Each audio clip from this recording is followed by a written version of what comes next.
तो लाइट की दो प्रॉपर्टी होती है, लाइट पार्टिकल नेचर भी शो करती है और वेव नेचर भी शो करती है।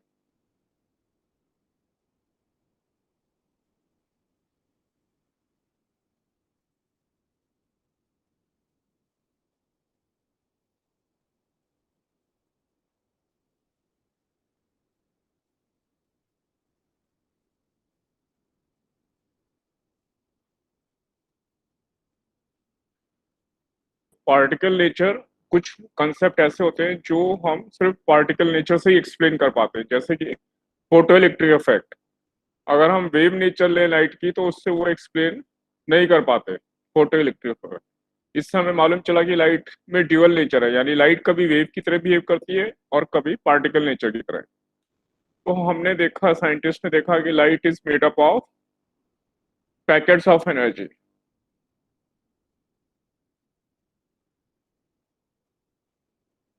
तो वो पैकेट्स ऑफ एनर्जी जिसे हम बोलते हैं photon.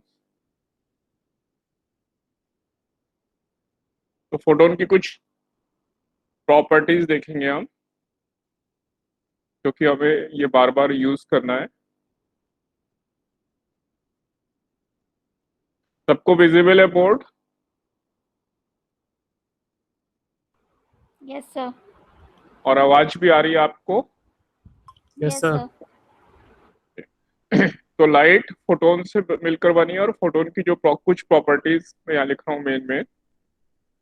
First property, speed of photon. तो जो स्पीड है फोटोन की वो सेम है जो कि लाइट की स्पीड है। इसे हम लेते हैं 3 × 10⁸ metre per second.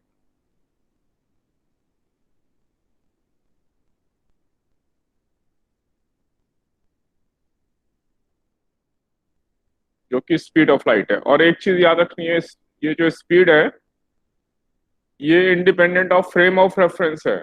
Frame of reference खाली आपको याद रखना है कि ये किसी भी फ्रेम ऑफ रेफरेंस में चेंज नहीं होती। जैसे हम देखते हैं अगर हम ऑब्जर्वर चेंज कर देते हैं तो वेलोसिटी डिफरेंट फ्रेम में डिफरेंट हो जाती है जनरली और अदर पार्टिकल्स की। लेकिन लाइट की या फोटोन की ये प्रॉपर्टी होती है, ये independent of frame of reference है। इसको खाली आप याद कर लेना, इसमें ज्यादा दिमाग अभी नहीं लगाएंगे।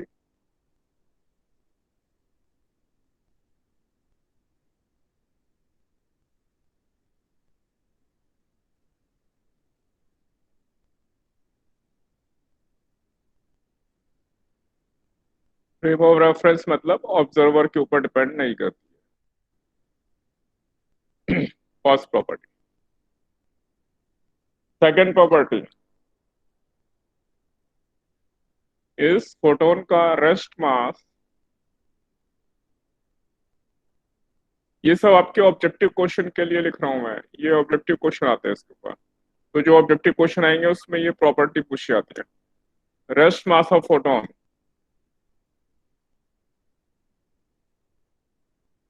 0। इसका मीनिंग क्या हुआ? इसका मीनिंग ये है कि फोटोन कभी रेस्ट पे नहीं होता, ऑलवेज मूविंग। तो almost photon is always moving, या हम ये कह सकते हैं कि इसका रेस्ट मास 0 है।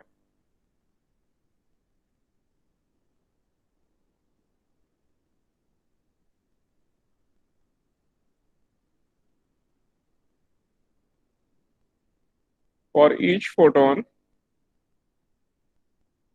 it has two properties. Number one, it has energy, and number two,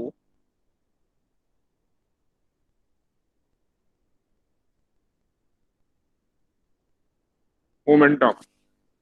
तो फोटोन की दो प्रॉपर्टी होती है, उसमें एनर्जी भी होगी और उसमें मोमेंटम भी होगा। एनर्जी कितनी और मोमेंटम कितना है वो अभी हम ये फाइंड करते हैं यहाँ पे।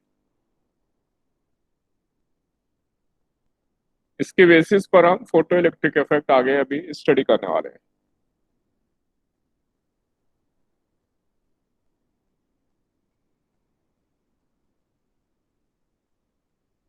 तो energy of photon,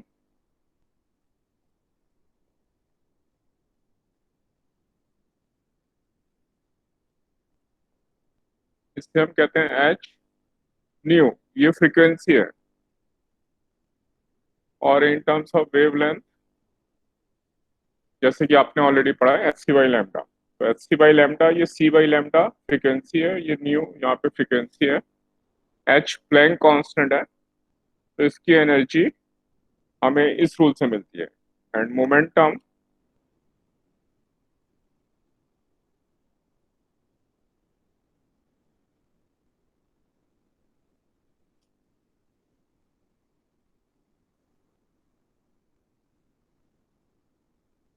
momentum of photon या तो एच बाई लैम्डा से मिलेगा या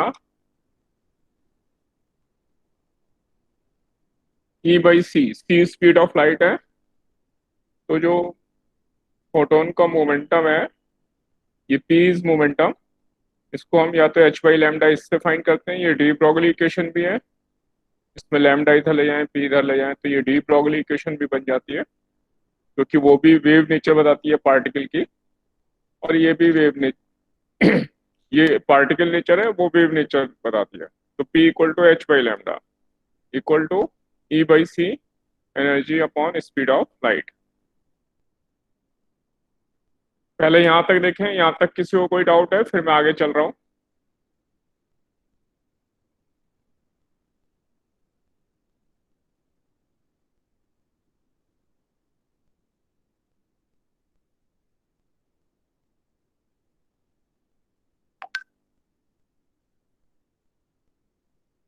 यहाँ तक किसी को कोई डिफिकल्टी नहीं?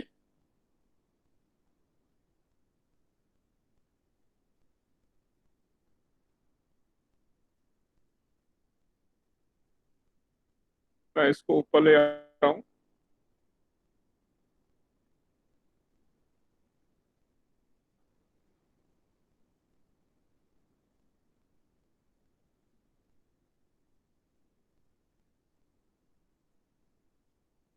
नेक्स्ट प्रॉपर्टी, जब भी फोटोन का कॉलिजन होगा,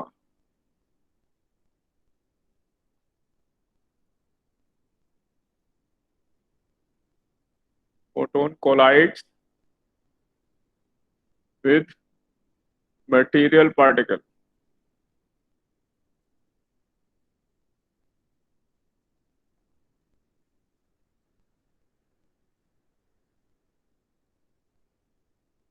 तो इसकी energy and momentum, total energy and total momentum will remain conserve.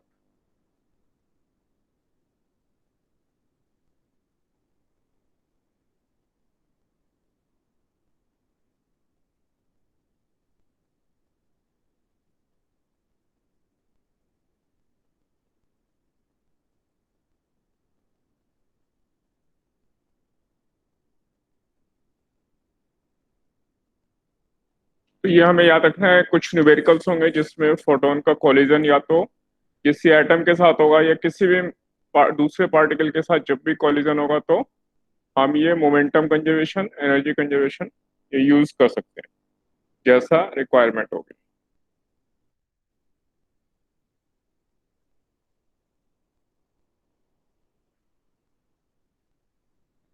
Next important property ये है,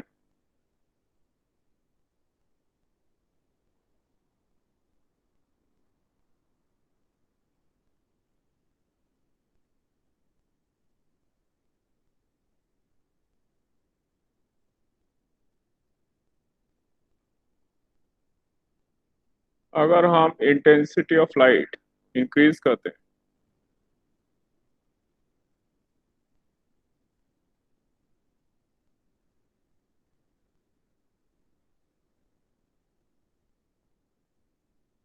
और वेवलेंथ हमारी फिक्स्ड है,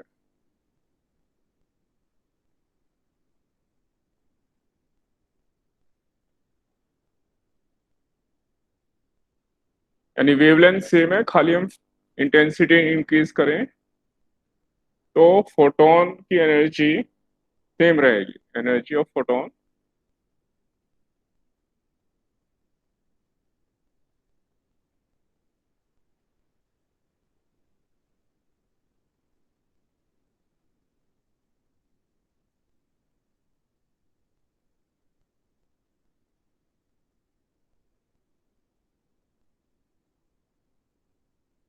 will remain same, energy of photon will remain same. तो क्या चीज चेंज होगा इंटेंसिटी बढ़ाने से? Number of photon will increase.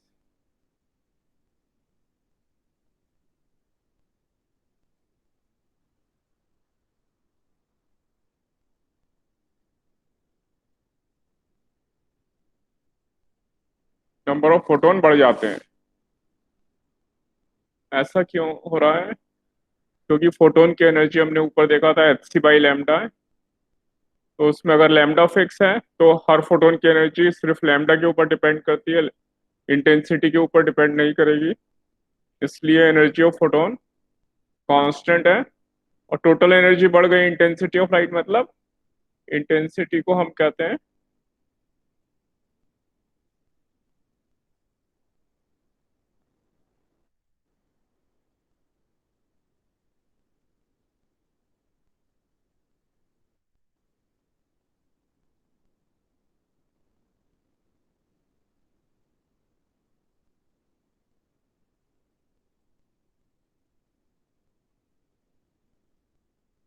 जिसको हम वाट पर मीटर स्क्वायर में डिनोट करते हैं, energy per unit area per unit time. तो एनर्जी अपॉन टाइम, ये हमारा वॉट आ गया, और वॉट अपॉन एरिया यानी वॉट पर मीटर स्क्वायर, ये इंटेंसिटी हम ऐसे मेजर करते हैं, ये इंटेंसिटी की यूनिट है। तो अगर इंटेंसिटी हमने इंक्रीज की मतलब टोटल एनर्जी बढ़ गई। लेकिन हर पैकेट की एनर्जी या फोटोन की एनर्जी वो वेवलेंथ के ऊपर डिपेंड कर रही है जो कि सेम है, इसलिए नंबर ऑफ फोटोन इंक्रीज हो जाएंगे। तो ये कुछ प्रॉपर्टी है जिसका हम आगे यूज करने वाले हैं। एक बार यहाँ तक देख लो, फिर मैं आगे चलता हूँ। किसी को डाउट है कुछ तो पूछ सकते हैं।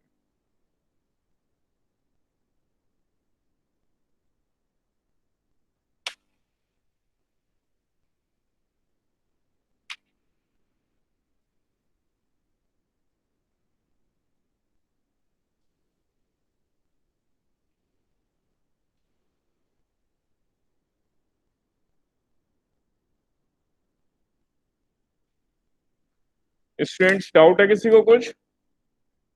आगे बढ़ूं? Yes sir. यहाँ तक एकदम आसान है।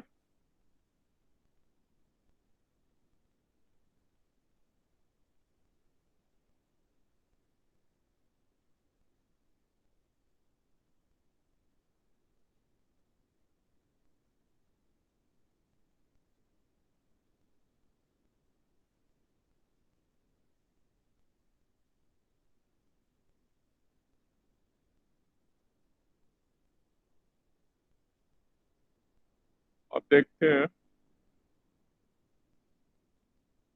इसके बेसिस पे आइंस्टीन ने ये ऑब्जर्व किया था।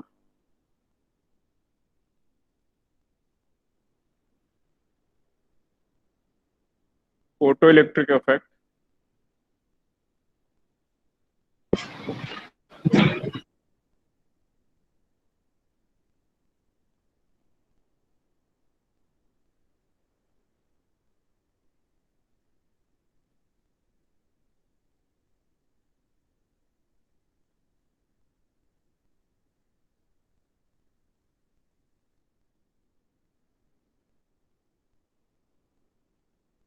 ये हमारी एनोड प्लेट है और ये हमारी कैथोड प्लेट है, इस पे ये लाइट इंसिडेंट है।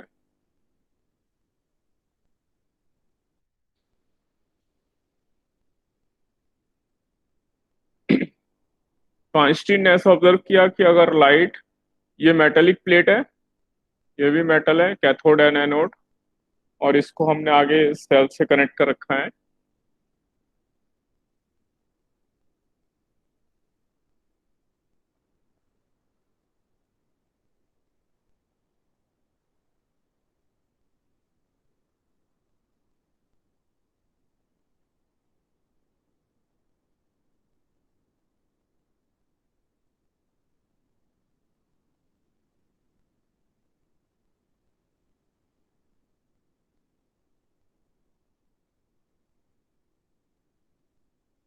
तो जैसे ही लाइट फॉल होती है, अगर एक क्वांटिटी होती है जिसे हम वर्क फंक्शन कहते हैं,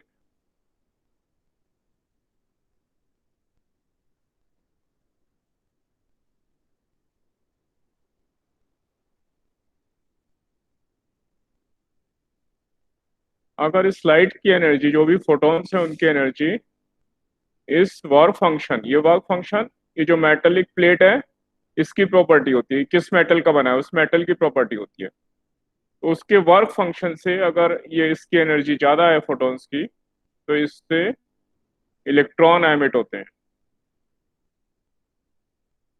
ये इलेक्ट्रॉन एमिट होते हैं जो कि ये पॉजिटिव प्लेट या हाई पोटेंशियल प्लेट की तरफ मूव करेंगे।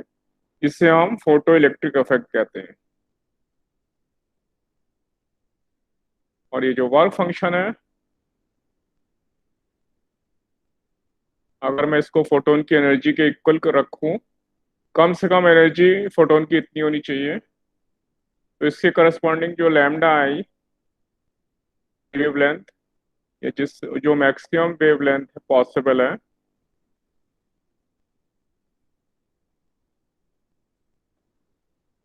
जिसके लिए फोटो इलेक्ट्रिक इफेक्ट हो सकता है,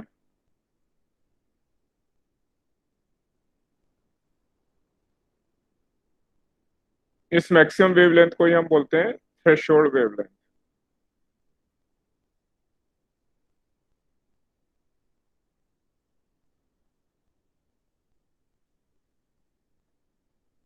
यानी जो भी वेवलेंथ इंसिडेंट लाइट की है, अगर मैं इसको लैम्डा थ्रेशोल्ड लैम्डा टी लिख रहा हूँ, तो वो वेवलेंथ इससे कम होनी चाहिए।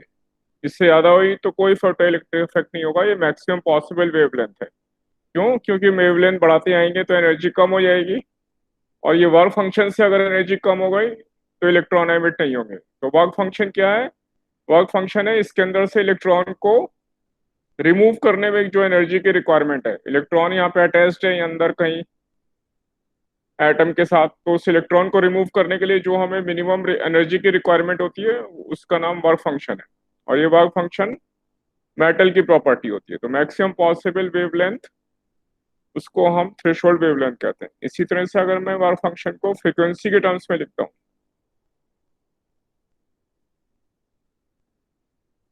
तो ये फ्रीक्वेंसी हमारी मिनिमम पॉसिबल इतनी फ्रीक्वेंसी होनी चाहिए।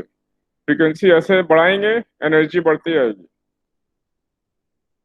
तो ये जो मिनिमम फ्रीक्वेंसी है, इसको हम थ्रेशोल्ड फ्रीक्वेंसी कहते हैं।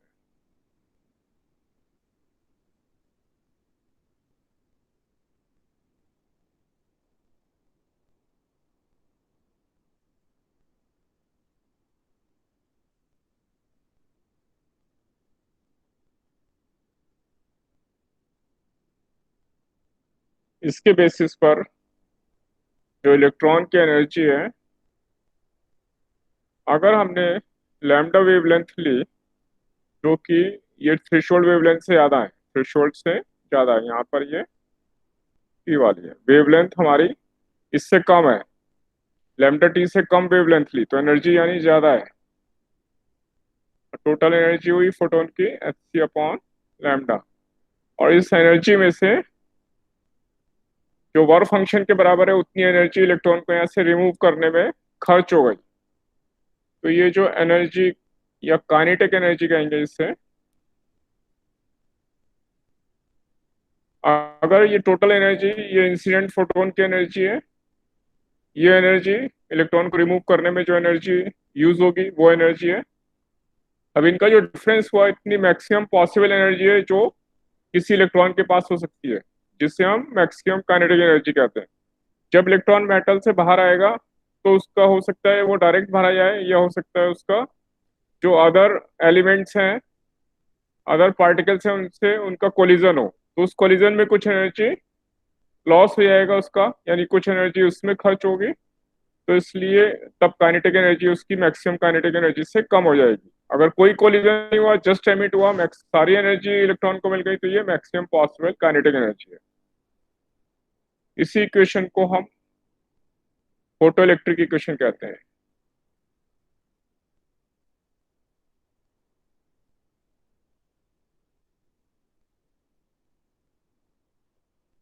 और इसका ही हम न्यूमेरिकल में आगे यूज करने वाले हैं। यहाँ तक आपको कोई डाउट है किसी को भी तो पूछ सकते हैं।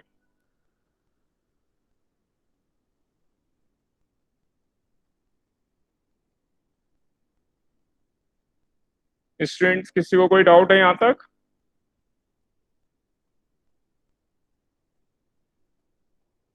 आगे चलूँ मैं? No sir. नोट कर लिया आप लोगों ने? नोट करने का टाइम चाहिए?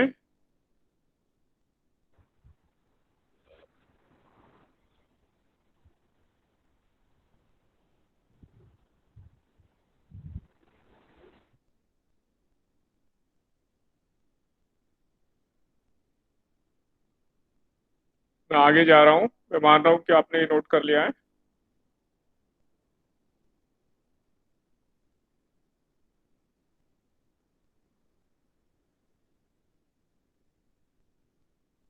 तो अब देखेंगे स्टॉपिंग पोटेंशियल क्या होता है।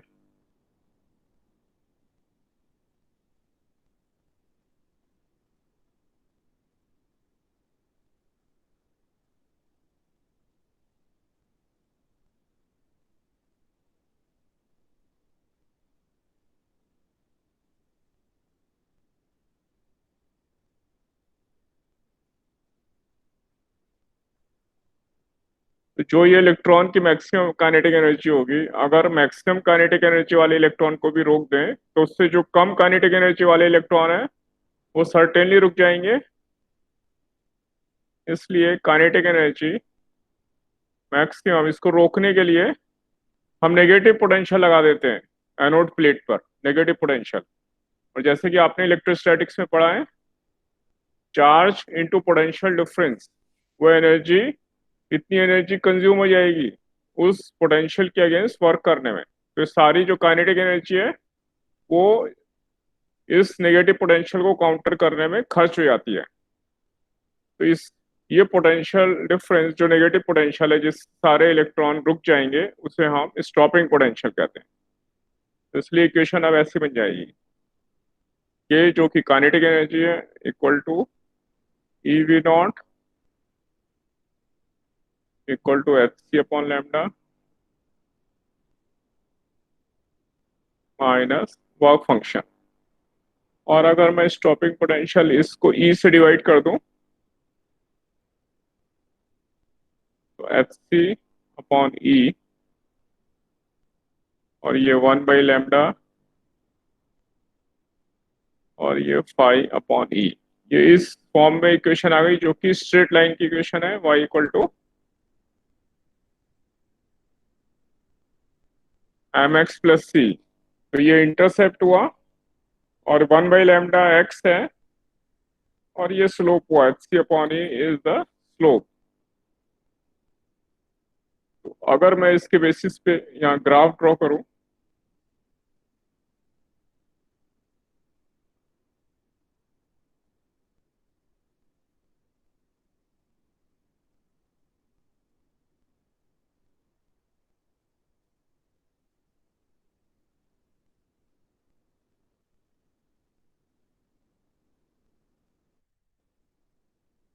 इधर मैंने 1/λ लिया है।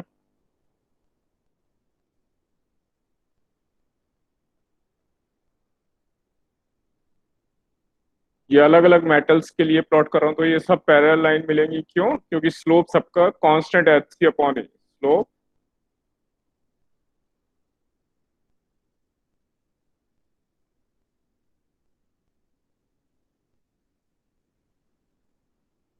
और यहाँ पे ये स्टॉपिंग पोटेंशियल है, ये लाइन मेरी स्टॉपिंग पोटेंशियल की है। वाई एक्स मेरा 1/λ, और ये इंटरसेप्ट, मैं इसको अगर एक्सटेंड कर दूं,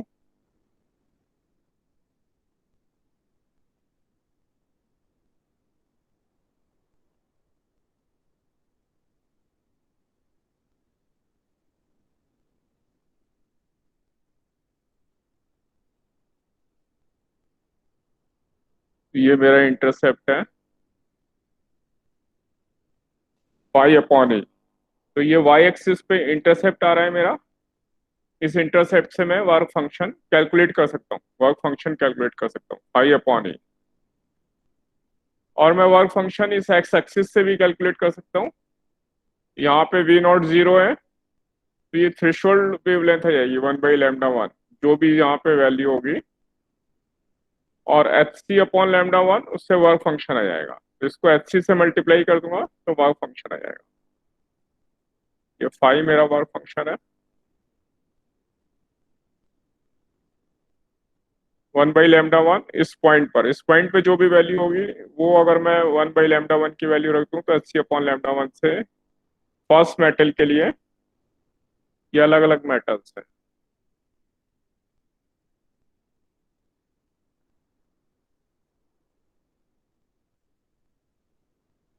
मेटल 1,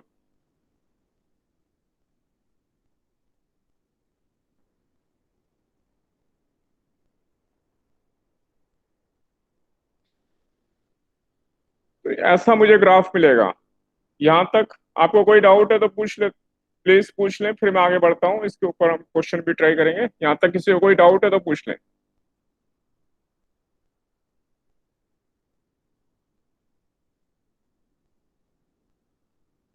आप लोगों को समझ में आ रहा है?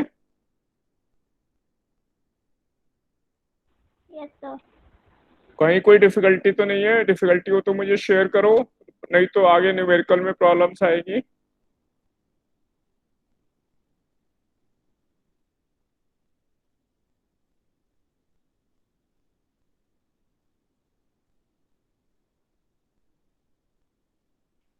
और ये ग्राफ सबको याद रखना है, ग्राफ याद रखना है, और ये ग्राफ इसकी हेल्प से बनेगा। तो एक बार मैं ब्रीफली रिवाइज कर रहा हूँ।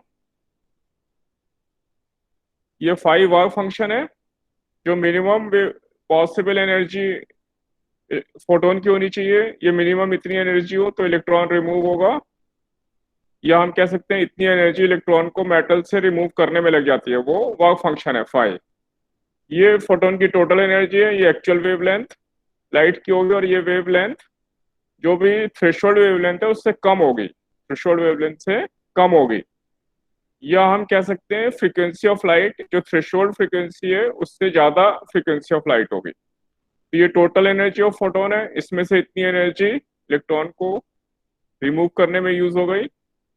जो बची वो मैक्सिमम पॉसिबल है, ये ध्यान रखेंगे। यानी जो बची वो टोटल इलेक्ट्रॉन को मिल जाए ऐसा जरूरी नहीं है। कुछ इलेक्ट्रॉन्स को टोटल मिलेगी, कुछ को उससे कम भी मिलेगी। क्यों? क्योंकि टोटल एनर्जी इलेक्ट्रॉन को मिली, लेकिन वो एनर्जी उनकी दूसरे जो पार्टिकल्स हैं उनसे कोलाइड करने में वो एनर्जी कम होती जाती है। जब वो मेटल से बाहर निकलेंगे तो उनकी कुछ एनर्जी कोलिजन में वेस्ट हो गई होगी। तो ये मैक्सिमम पॉसिबल है। अगर कोई कोलिजन नहीं हुआ तो टोटल एनर्जी इतनी होगी इलेक्ट्रॉन की, अगर कोलिजन हुआ तो इससे कम होगी, ज्यादा कोलिजन हो गया तो ये जीरो भी हो सकती है, कोई इलेक्ट्रॉन बाहर नहीं निकला। तो ये जीरो से लेकर मैक्सिमम तक ये वेरिएबल क्वांटिटी है। और अगर हम चाहते हैं कि जो भी इलेक्ट्रॉन्स आ रहे हैं उन सबको रोक दिया जाए, तो उसके लिए हम वी नॉट के बराबर स्टॉपिंग पोटेंशियल लगाते हैं, नेगेटिव पोटेंशियल। चार्ज इलेक्ट्रॉन के ऊपर चार्ज है ई इंटू वी नॉट, इतना हम स्टॉपिंग पोटेंशियल लगाने से इतना वर्क करना पड़ेगा इलेक्ट्रॉन को।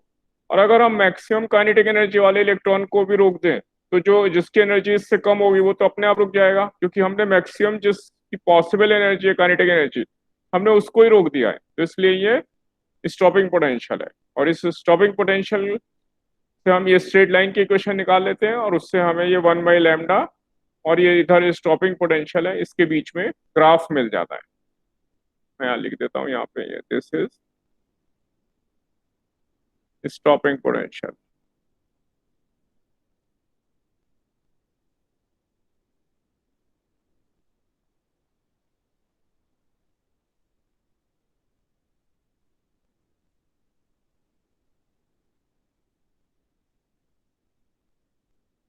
और मैं मान रहा हूँ यहाँ तक आपको कोई डिफिकल्टी नहीं है। अगर डिफिकल्टी है तो भी पूछ सकते हैं, नहीं तो मैं आगे बढ़ रहा हूँ। स्टूडेंट्स कंफर्टेबल है? सब समझ में आ रहा है आपको यहाँ तक? Yes sir. Okay, very nice.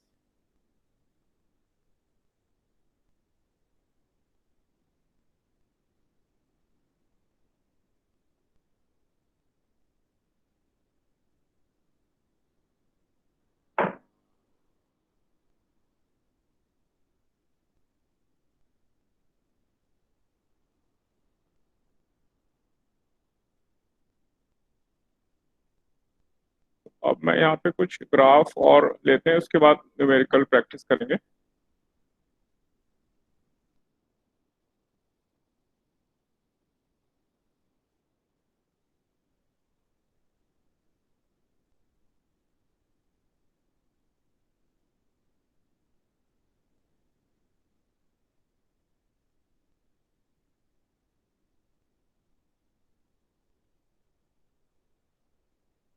यहाँ पे मेरा जो है वाई एक्सिस पे मैं ले रहा हूँ आई,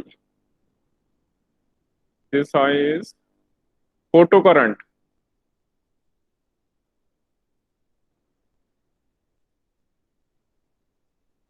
फोटो करंट का मतलब है जो इलेक्ट्रॉन जितने मूव करेंगे एक प्लेट से दूसरी प्लेट पर, वो चार्ज है, उनकी वजह से जो करंट फ्लो कर रहा है सर्किट में, charge upon time, per unit time में जो चार्ज फ्लो करेगा वही करंट होगा। तो इन इलेक्ट्रॉन के मोशन की वजह से जो करंट है उसका नाम फोटो करंट है।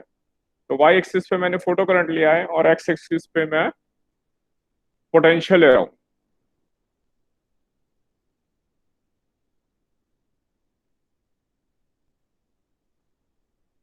और ये मैंने जो लाइट है उसकी फ्रिक्वेंसी ली।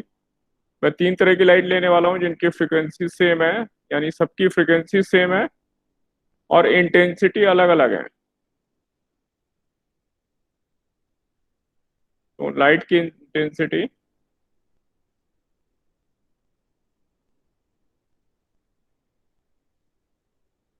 ऐसे मैंने I1 I2 I3 ली। I1 से बड़ी I2 है और I2 से ज्यादा I3 है। तीन इंटेंसिटी की लाइट ली जिनकी फ्रिक्वेंसी सबकी सेम है।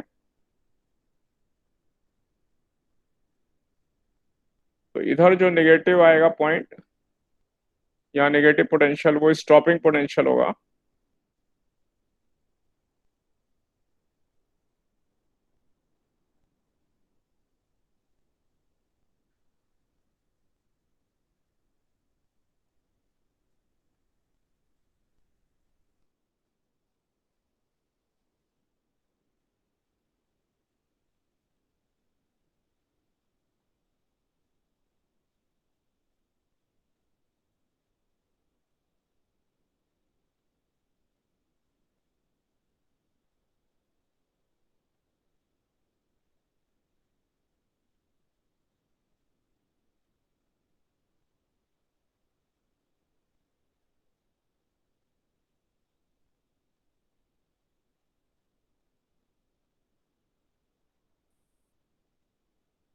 और ये जो पॉइंट है, ये V0,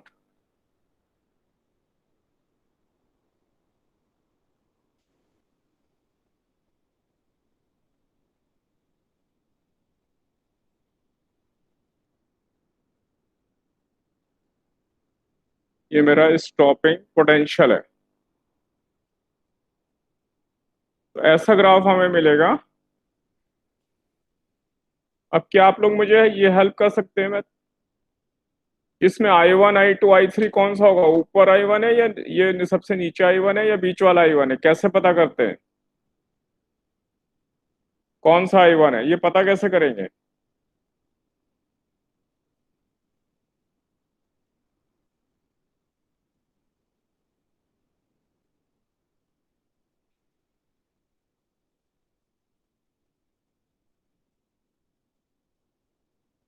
देखें ये कैसे पता करते हैं। जिसकी इंटेंसिटी कम है उसके लिए मैक्सिमम करंट, ये फोटो करंट यहाँ से देखेंगे, वो I2 से कम होगा। जैसे जैसे इंटेंसिटी बढ़ाते जाएंगे हमें मैक्सिमम पॉसिबल फोटो करंट बढ़ता जाएगा। इसलिए जिसकी इंटेंसिटी सबसे ज्यादा है उसके लिए फोटो करंट सबसे ज्यादा होगा। ऐसे ग्राफ से रीड कर लेंगे। और ये जो स्टॉपिंग पोटेंशियल है,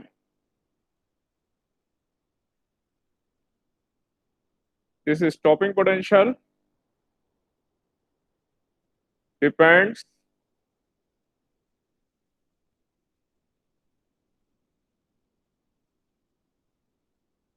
only on frequency of incident light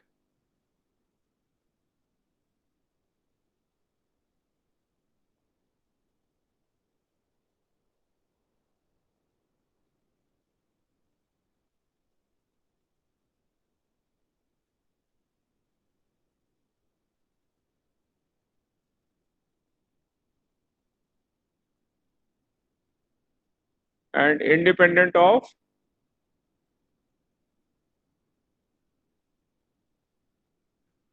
intensity of light। पहले ये पार्ट हमें समझना है कि ये स्टॉपिंग पोटेंशियल सिर्फ और सिर्फ फ्रीक्वेंसी पे डिपेंड करेगा। और क्योंकि हमने इस केस में फ्रीक्वेंसी सबकी सेम ली है, इसलिए स्टॉपिंग पोटेंशियल तीनों केस के लिए सेम आएगा।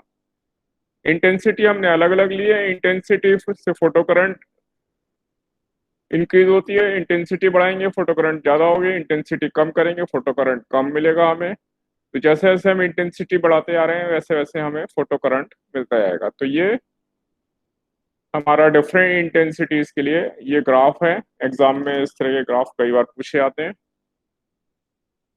आपको यहाँ तक कोई डिफिकल्टी तो आप पूछ सकते हैं। बोलो बच्चों, बताओ मुझे, कोई डिफिकल्टी है किसी को? No sir. समझ में आ रहा है हमें या मुश्किल हो रही है?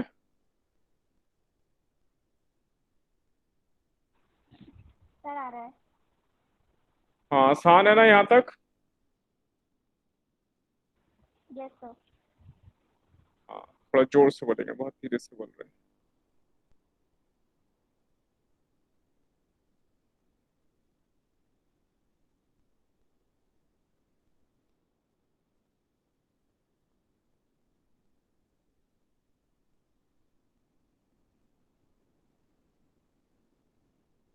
अब मैं दूसरा ग्राफ ले रहा हूँ।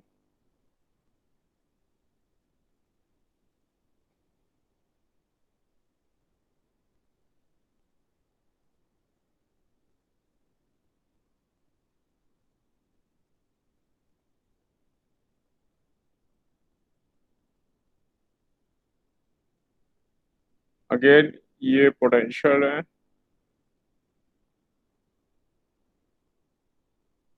और इधर फोटो करंट है वाई एक्सिस पर।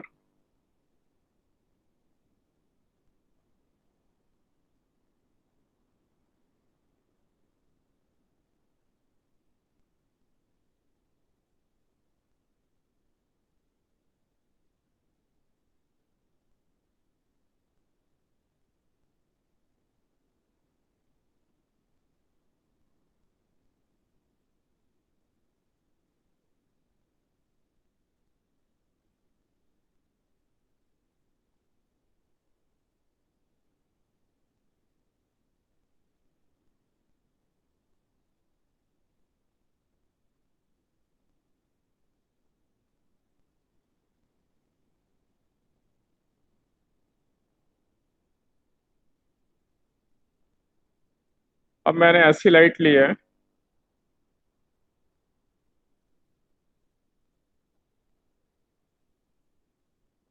जिसके लिए आई इंटेंसिटी तो सेम है, फ्रीक्वेंसी मैंने अलग अलग ली है।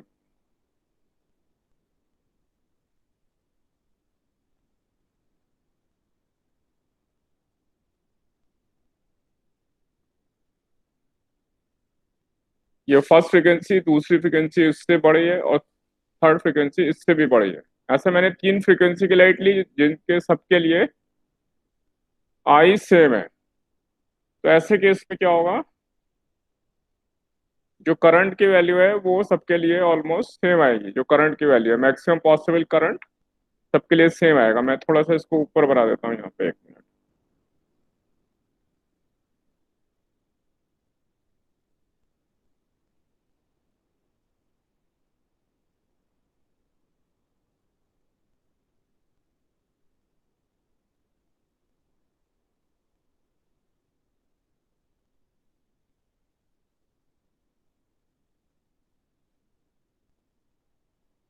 तो जो मैक्सिमम पॉसिबल ये सब इसमें मिक्स हो जाएंगे।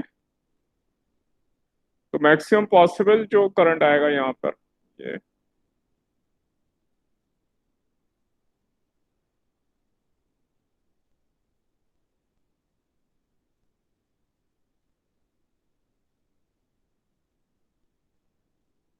अगर इंटेंसिटी सेम है तो मैक्सिमम पॉसिबल करंट सेम आया।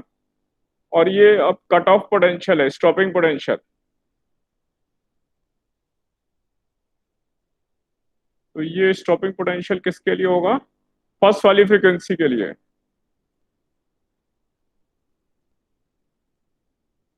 और क्योंकि हम फ्रीक्वेंसी बढ़ा रहे हैं तो काइनेटिक एनर्जी भी बढ़ जाएगी फोटॉन्स की, इलेक्ट्रॉन्स की।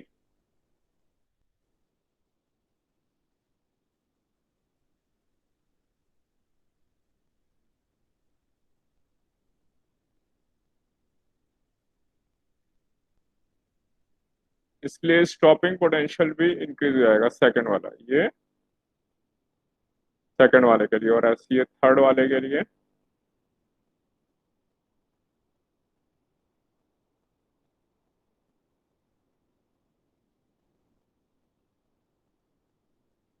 एक बार मैं थोड़ा सा थ्योरी का मिनिमम पार्ट कंप्लीट कर दूं, फिर न्यूमेरिकल पे चलने वाले हैं।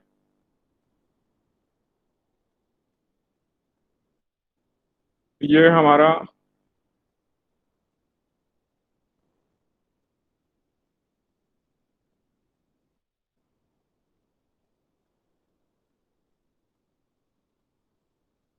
Stopping potential for,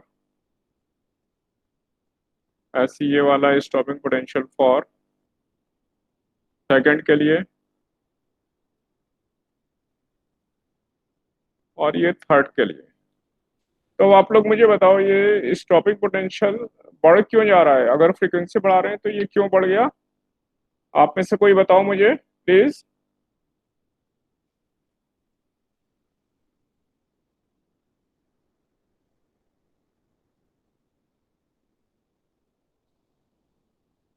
Stopping potential directly depends on frequency of incident light. हाँ, पर कैसे डिपेंड कर रहा है वो बताएं मुझे जरा।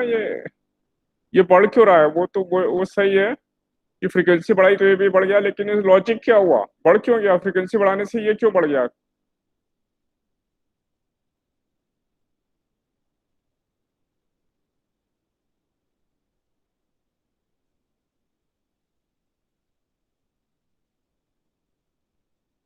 देखो यहाँ पे काइनेटिक एनर्जी मैक्सिमम, ये मैक्सिमम बहुत इंपॉर्टेंट है, ये हमेशा लिखना है, जिससे हमें याद रहे कि ये मैक्सिमम है। हर केस में इतनी नहीं है, बल्कि मैक्सिमम है ये। इक्वेशन हमारी ये है, ये वर्क फंक्शन है। तो अगर न्यू बढ़ाएंगे तो ये क्वांटिटी बढ़ गई, और ये तो फिक्स है मेटल के लिए, for given metal this is fix. तो ये बढ़ाने से काइनेटिक एनर्जी बढ़ती जा रही है। तो काइनेटिक एनर्जी बढ़ गई तो उसे रोकने के लिए पोटेंशियल भी ज्यादा लगाना पड़ेगा, नेगेटिव पोटेंशियल, इसलिए बढ़ रहा है। तो इलेक्ट्रॉन की काइनेटिक एनर्जी बढ़ रही है, इसका एक्सप्लेनेशन ये होगा, क्योंकि मैक्सिमम काइनेटिक एनर्जी इंक्रीज हो रही है इलेक्ट्रॉन्स की। तो इसलिए मैक्सिमम काइनेटिक एनर्जी वाले इलेक्ट्रॉन को रोकने के लिए हमें ज्यादा पोटेंशियल, नेगेटिव पोटेंशियल लगाना पड़ेगा, इसलिए स्टॉपिंग पोटेंशियल भी इंक्रीज हो रहा है। तो यहाँ तक हमने ये ग्राफ स्टडी किए। अब मैं आगे न्यूमेरिकल्स लेने वाला हूँ। यहाँ तक अगर किसी को भी डाउट है तो आप पूछ सकते हैं,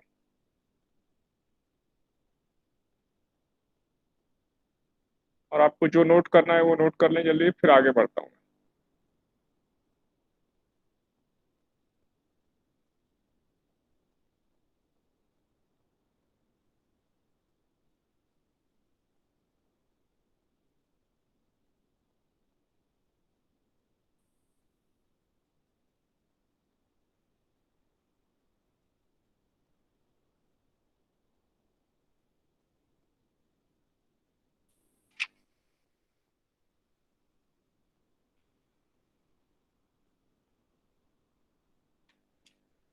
तो स्टूडेंट्स, किसी को डाउट है? No sir. Very nice. बाद में ऐसा नहीं होना चाहिए क्लास के बाद कुछ समझ में नहीं आया। ठीक है, अगर कोई डाउट है तो वही बोल देना। मैं मान रहा हूँ आप लोग बहुत अच्छे स्टूडेंट हैं, सबको सब क्लियर है, सब समझ में आ रहा है।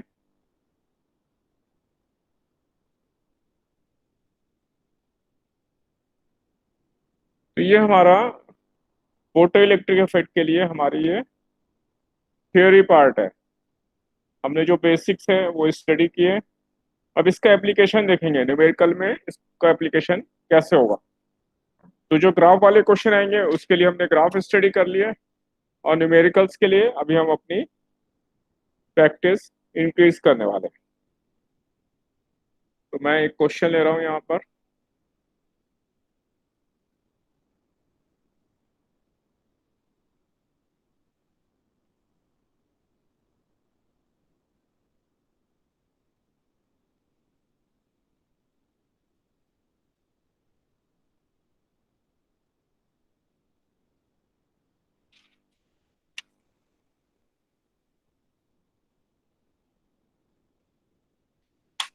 और क्वेश्चन से पहले आपको कुछ और भी बताना चाह रहा हूँ। जो हम एनर्जी निकालेंगे, energy of photon,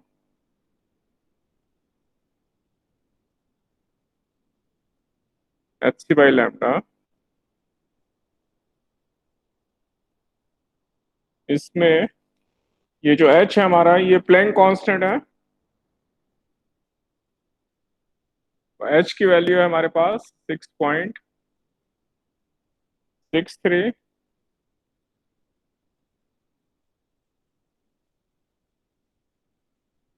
10⁻⁻34 joule second. और c है हमारे पास स्पीड ऑफ लाइट,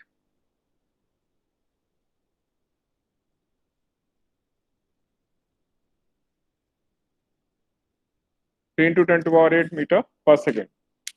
तो अगर हम ये एच सी की वैल्यू यहाँ पे रखते हैं और लैम्डा को मीटर में रखते हैं तो हमें एनर्जी मिलेगी जूल में। लेकिन ये बड़े नंबर्स हैं तो हमारी कैलकुलेशन थोड़ी ट्रिकी हो जाती है। तो इसके लिए हमारे पास एक शॉर्टकट मेथड है। एच सी की वैल्यू ये याद रख लेंगे, 1242। एनर्जी, इलेक्ट्रॉन वोल्ट एनर्जी की यूनिट है, इलेक्ट्रॉन वोल्ट नैनोमीटर। अपॉन ये क्वेश्चन और याद रखेंगे। ये क्वेश्चन मैं यहाँ से हटा दे रहा हूँ, क्वेश्चन भी है ये, पहले हम ये समझ लें। तो एनर्जी को हम इस फॉर्म में याद रखेंगे, 1242। तो इसे याद रखने का आसान तरीका 1234 के आसपास है। 1234 अगर हम भूल जाते हैं तो 1234, तो आंसर ऑलमोस्ट तब भी सेम ही आएगा, लेकिन याद रखेंगे तो अच्छा है। 1242/λ। इसमें अगर हम लैम्डा ये वेवलेंथ नैनोमीटर में पुटअप करते हैं या तो हमें एनर्जी मिल जाएगी इलेक्ट्रॉन वोल्ट में। और अगर हम एनर्जी इधर ले आए, लैम्डा इधर ले जाएं, तो इससे हमारी स्पीड बढ़ जाएगी क्वेश्चन करने में।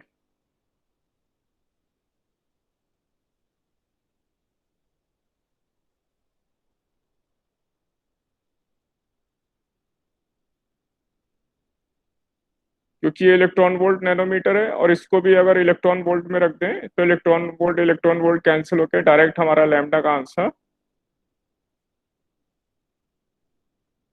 नैनोमीटर में आ जाएगा। जैसे कि फॉर एग्जांपल अगर एनर्जी गिवन है 2 इलेक्ट्रॉन वोल्ट, तो देखें लैम्डा हमारा कितना आसानी से आ गया, 1242/2।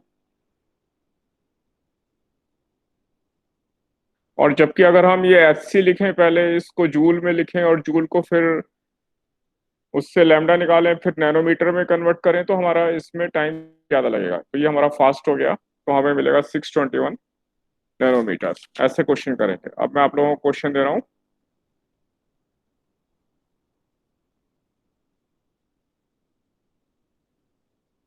यहाँ तक क्लियर है सबको? Yes sir. क्वेश्चन दे दूं, आप लोग मेरी हेल्प करने वाले हैं ऐसा मैं मान रहा हूँ।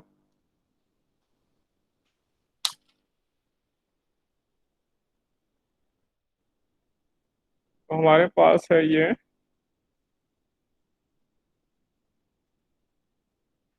हम लिथियम यूज कर रहे हैं और लिथियम के लिए वर्क फंक्शन हमें दिया हुआ है 2.5 इलेक्ट्रॉन वोल्ट। 2.5 electron volt. इसके लिए आपको थ्रेशोल्ड वेवलेंथ निकालनी है।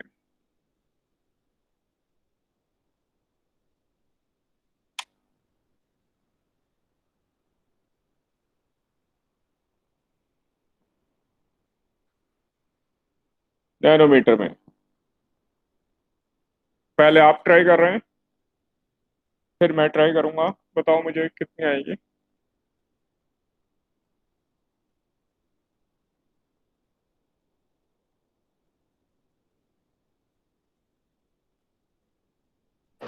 हम्म 36 नैनोमीटर। फिर से बोलो प्लीज। 496 496, nanometer. हाँ approximately exactly. 1.8 that is nanometer. Right. हाँ दैट इज राइट। तो कैसे करेंगे हम? Five equal to h c by lambda, और हमारा लैम्डा हो गया ये 1242 अपॉन फाइव, और फाइव की वैल्यू है हमारे पास 2.5।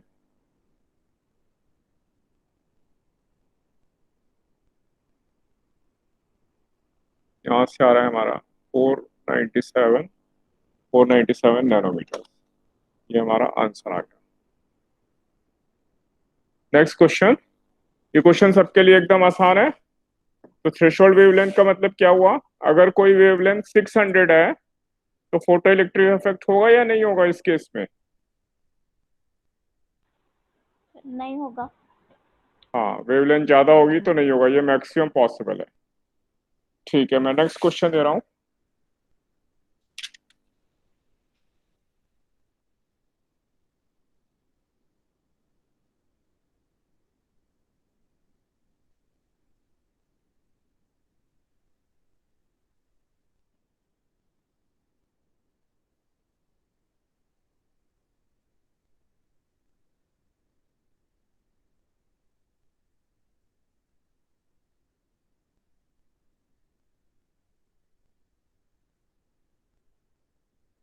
How many photons are emitted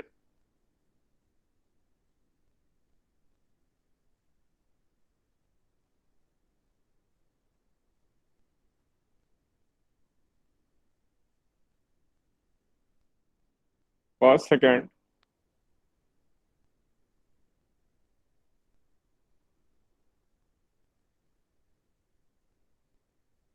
by this 5 milliwatt source?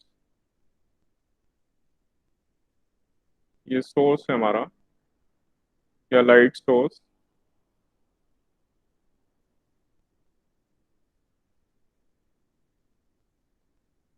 which is operating at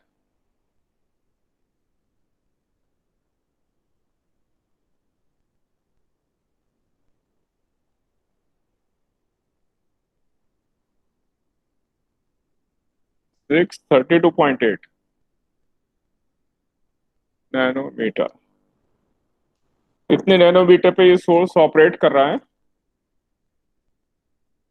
तो आपको ये बताना है इससे कितने फोटोन एमिट होंगे एक सेकंड में। पहले आप ट्राई करेंगे, फिर मैं हेल्प करूंगा आपकी।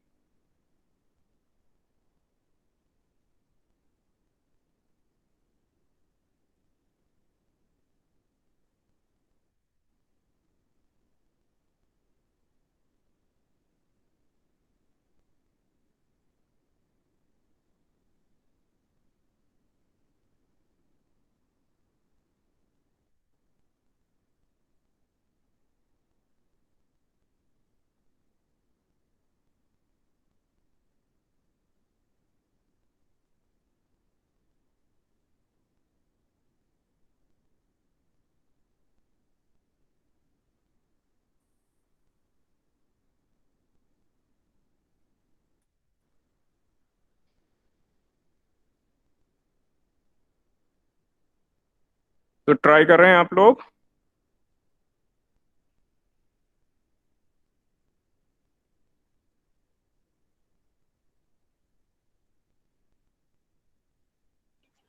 1.67 into 10 की power 16.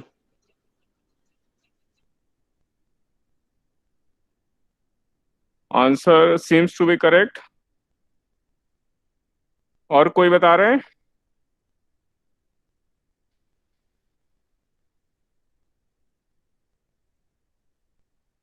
किसने बताया? शमी ने?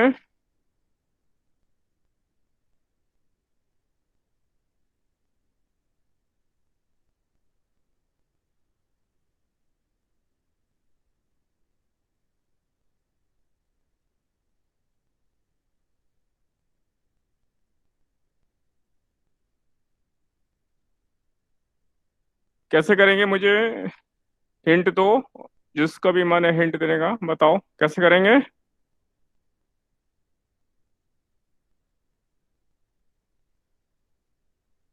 बताओ शमी, तुम बताओ, अभी जिसने आंसर दिया बताओ मुझे।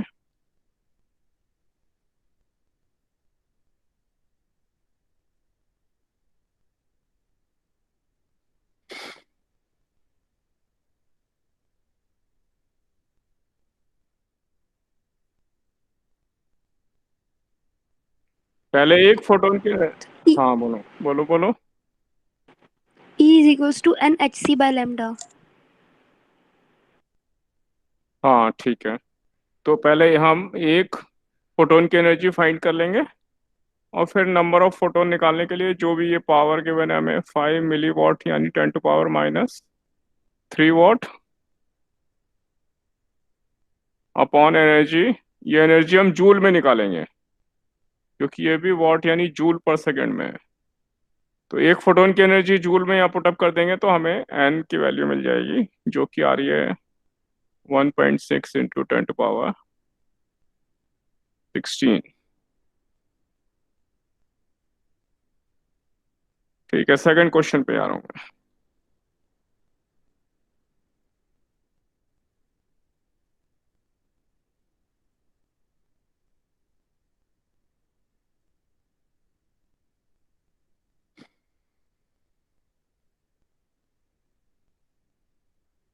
क्वेश्चन ये एक सोर्स है जो कि 200 वाट जिस पर ऑपरेट कर रहा है, और इसमें से 4 into this source emits 4 into 10⁻20 इतने फोटोन पर सेकेंड एमिट कर रहा है।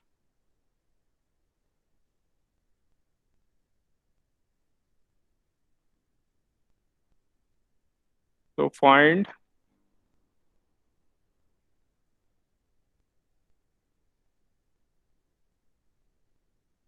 Wavelength of the light.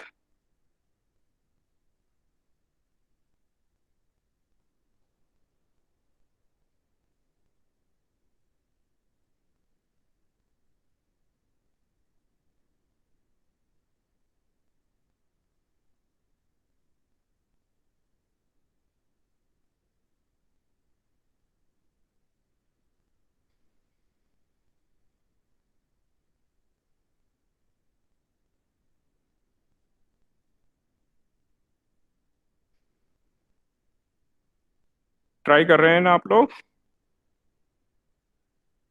Yes, sir. हाँ गुड गुड, ट्राई करते हैं अभी।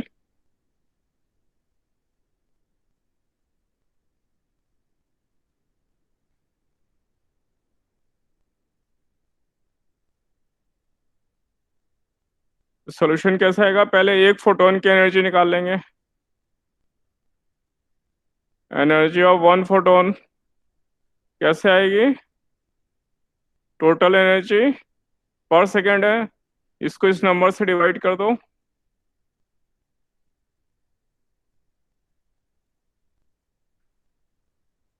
ये एनर्जी ऑफ वन फोटोन होगी, और इसको hc बाई लैम्डा रख के इससे लैम्डा फाइंड कर लेंगे हम।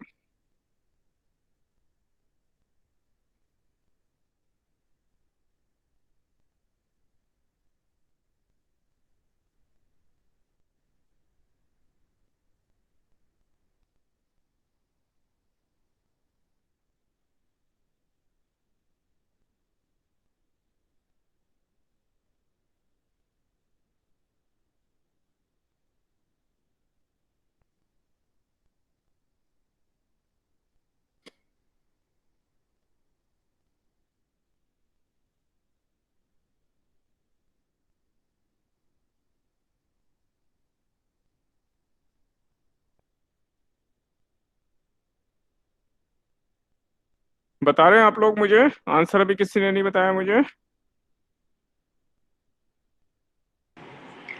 39.6 into 10 raised to the power minus 8 meter. हाँ वो सही है, वो आ जाएगा 4 इंटू 10⁻⁻7। सही है वो आंसर। तो आ जाएगा 4 इंटू अप्रॉक्सीमेटली 10⁻⁻7 ये मीटर, जो कि है 400 नैनोमीटर। 400 nanometre, right. यहाँ तक एकदम आसान है।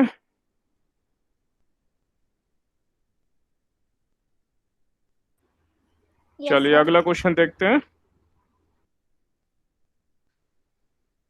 अगर अभी भी किसी को डाउट है किसी भी चीज में तो अभी भी पूछ सकते हैं, किसी कंसेप्ट में या कहीं भी कोई डाउट है तो।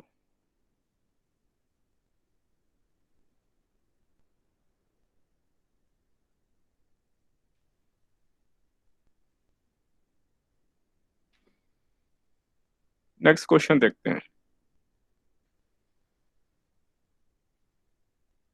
यहाँ पे हमें एक लाइट गिवन है जिसकी wavelength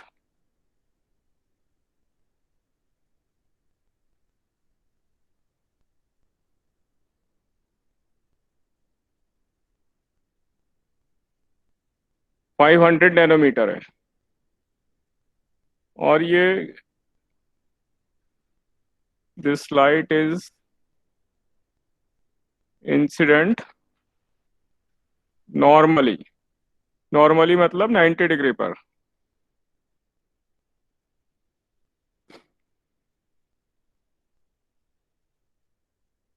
on A perfectly absorbing surface.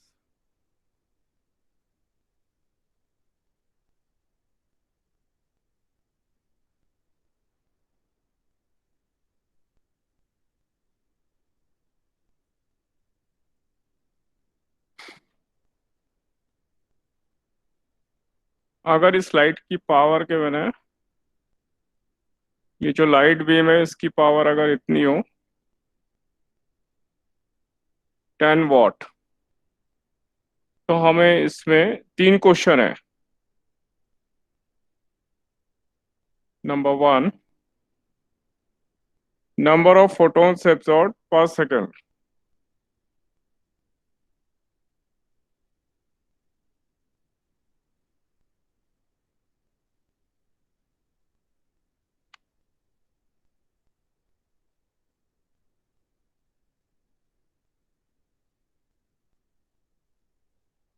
Bye the surface,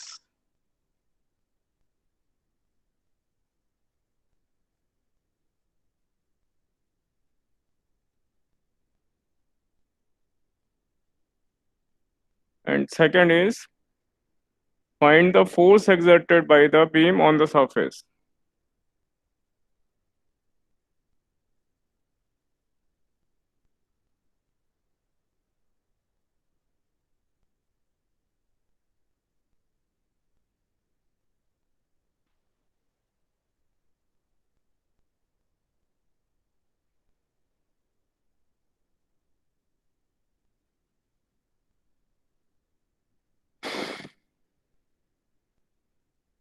ठीक है, ट्राई करिए आप लोग, फिर हेल्प मिलेगी। पहले आप लोग ट्राई कर रहे हैं।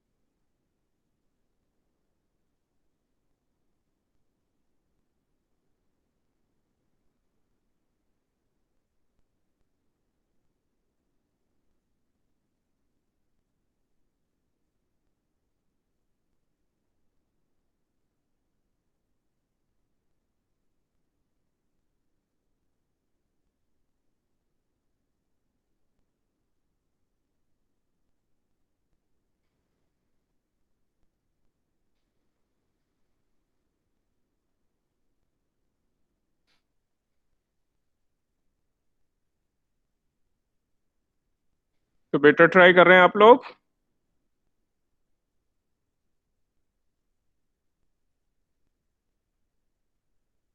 हेलो, आप लोग ट्राई कर रहे हैं स्टूडेंट्स? Yes sir. हाँ बताएं मुझे।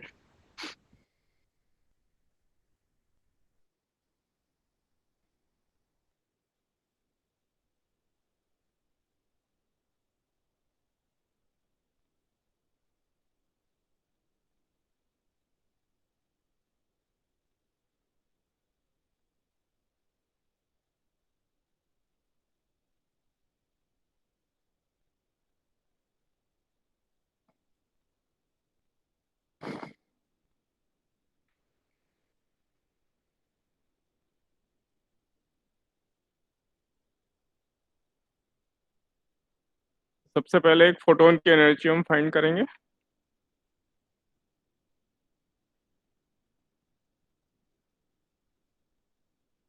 hc/λ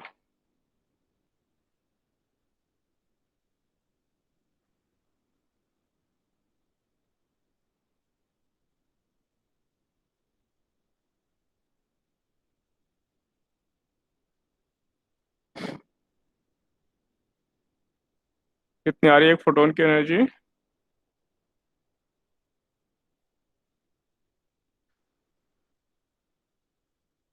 लगभग इतनी आएगी 2.48 इलेक्ट्रॉन वोल्ट। और एक फोटोन की एनर्जी आ गई, तो टोटल एनर्जी को इस एनर्जी से डिवाइड कर दें तो नंबर ऑफ फोटॉन्स आ जाएंगे।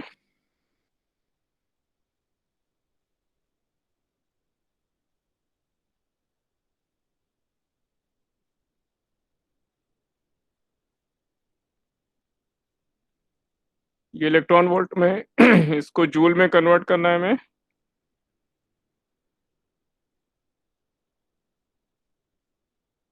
तो 1 electron volt 1.6 10⁻⁻19 joule.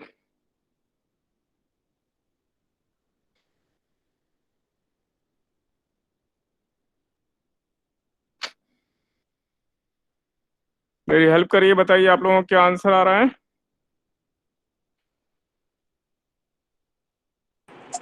Sir 2.5 into 10⁻19। हाँ, गुड गुड। तो ये नंबर ऑफ फोटॉन्स आ जाएंगे, नंबर 1। अब नंबर 2 फोर्स निकालने हैं। कैसे निकालेंगे, हेल्प करें मेरी।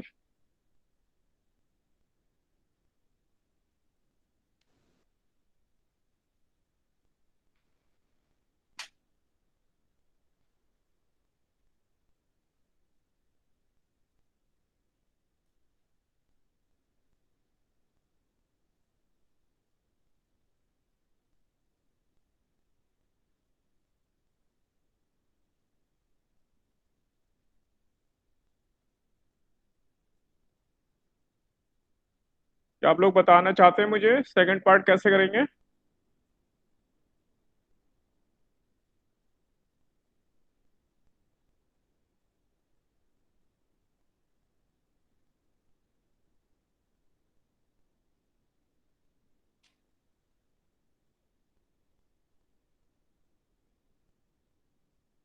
Momentum of incident photon E/c। और ये जो E है यहाँ पे एक फोटोन की एनर्जी होती है, इसलिए अगर टोटल मोमेंटम सबके लिए निकालना है तो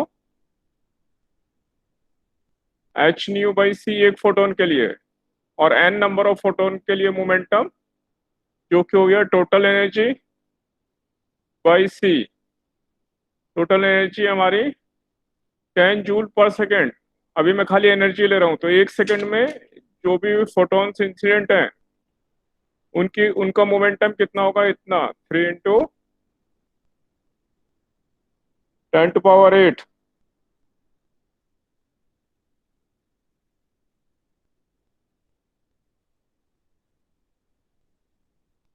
3.33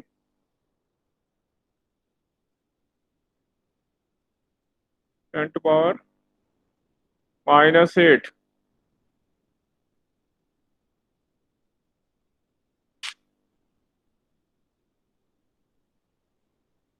ये मोमेंटम है। और ये जो मोमेंटम है, अगर ये यहाँ पे देखेंगे क्वेश्चन में परफेक्टली एब्जॉर्बिंग सरफेस है, तो इतना मोमेंटम एक सेकंड में पर सेकंड इतने फॉल हुए, और यही मोमेंटम एब्जॉर्ब भी हो गया। तो इसलिए rate of change of momentum वो हमें फोर्स दे रहा है। dp/dt change in momentum per unit time. तो चेंज इन मोमेंटम है ये,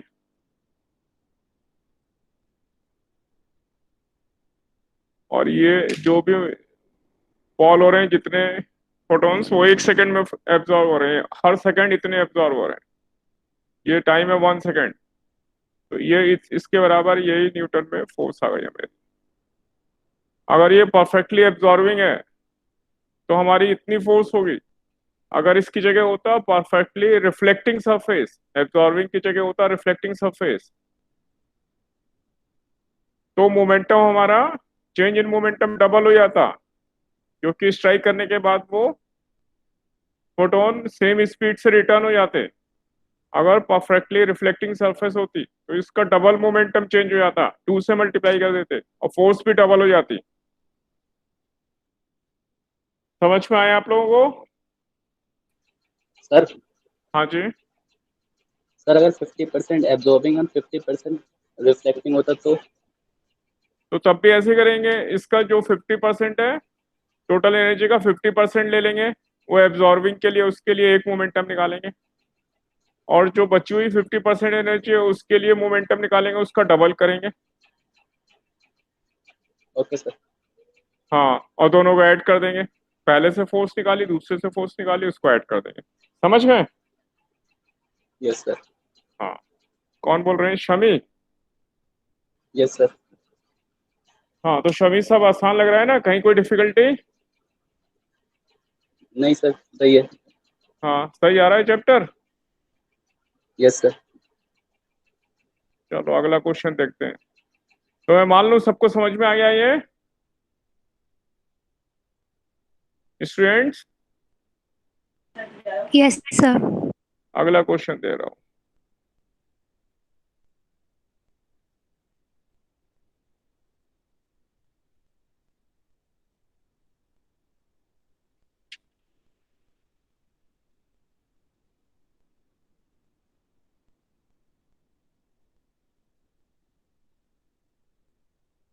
ये देखिए हमारे पास अल्ट्रा वायलेट लाइट है।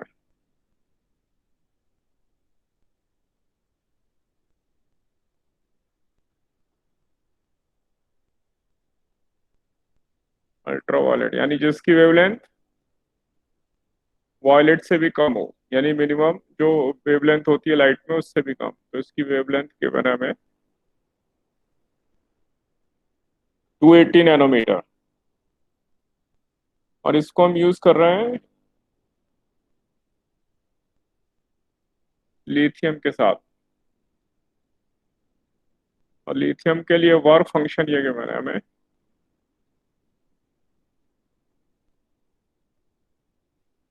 2.5 इलेक्ट्रॉन वोल्ट। तो हमें इसमें दो चीजें फाइंड करनी है। Number one,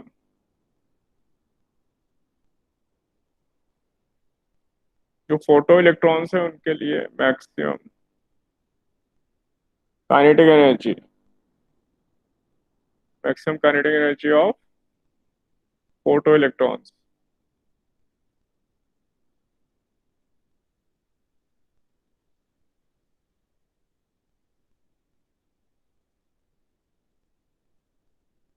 and number two में फाइंड करना है स्टॉपिंग पोटेंशियल।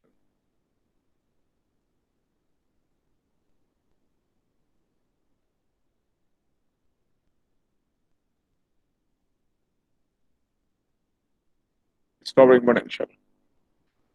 तो पहले आप लोग ट्राई कर रहे हैं, फिर मैं ट्राई करूंगा। Please try this question.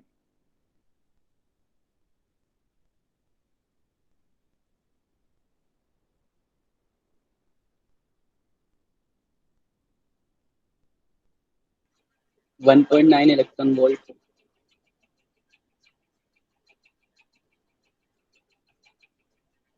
ये फर्स्ट का आंसर बता रहे हैं हम, maximum kinetic energy. Yes sir. Second का 1.9 वोल्ट। और दोनों आंसर बिल्कुल ठीक है। तो काइनेटिक एनर्जी मैक्सिमम सीधे हमें इक्वेशन लगानी है hc/λ माइनस वर्क फंक्शन, और hc हमारे पास 1242 इलेक्ट्रॉन वोल्ट नैनोमीटर में, और वेवलेंथ गिवन है 280 माइनस वर्क फंक्शन है 2.5। ये भी इलेक्ट्रॉन वोल्ट में आएगा, ये 2.5 ये भी इलेक्ट्रॉन वोल्ट में लिया है, तो इसका आंसर आएगा जैसे कि बता रहे हैं 1.9 इलेक्ट्रॉन वोल्ट। और फिर स्टॉपिंग पोटेंशियल निकालने के लिए kinetic energy maximum equal to charge into stopping potential, जो कि हमारे पास 1.9 इलेक्ट्रॉन वोल्ट। तो ई और ई यहाँ कैंसिल हो गए आपस में,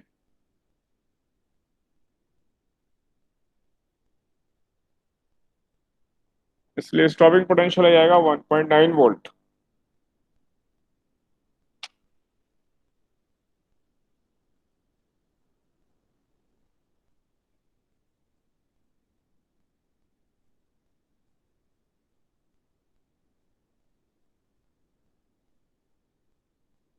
सबको क्लियर है स्टूडेंट्स? आप लोगों को क्वेश्चन क्लियर है ये सॉल्यूशन?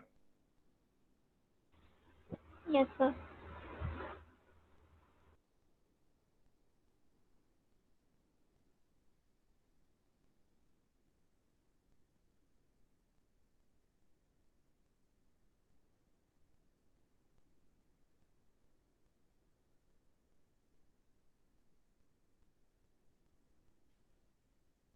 चलिए नेक्स्ट क्वेश्चन की तरफ बढ़ते हैं। किसी को डाउट है तो अभी भी कुछ डाउट तो पूछ सकते हैं कहीं भी।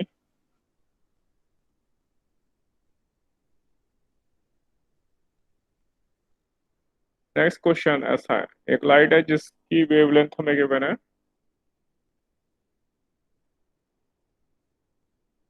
450 नैनोमीटर, और ये जिस मेटल के ऊपर इंसिडेंट होती है लाइट, उसके लिए वर्क फंक्शन है 2 इलेक्ट्रॉन वोल्ट। तो क्वेश्चन ये लाइट इस मेटल के ऊपर इंसिडेंट हो रही है,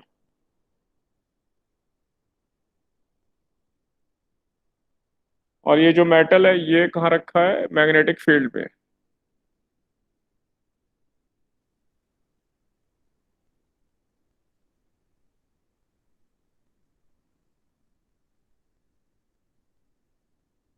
ये कोई मैग्नेटिक फील्ड है बी, उसमें रखा हुआ है। तो इसमें ऐसा ऑब्जर्व किया गया कि जो मोस्ट एनर्जेटिक इलेक्ट्रॉन्स थे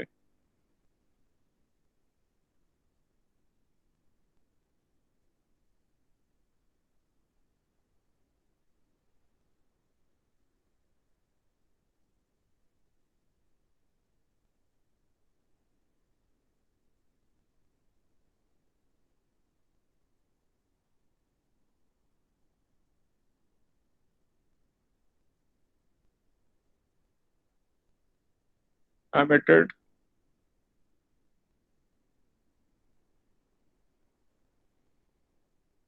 परपेंडिकुलर टू फील्ड, ये जो फील्ड लगाया था हमने,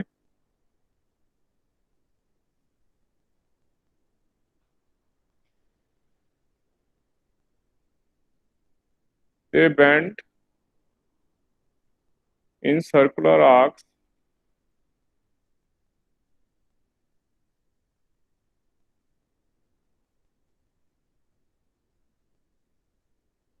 of radius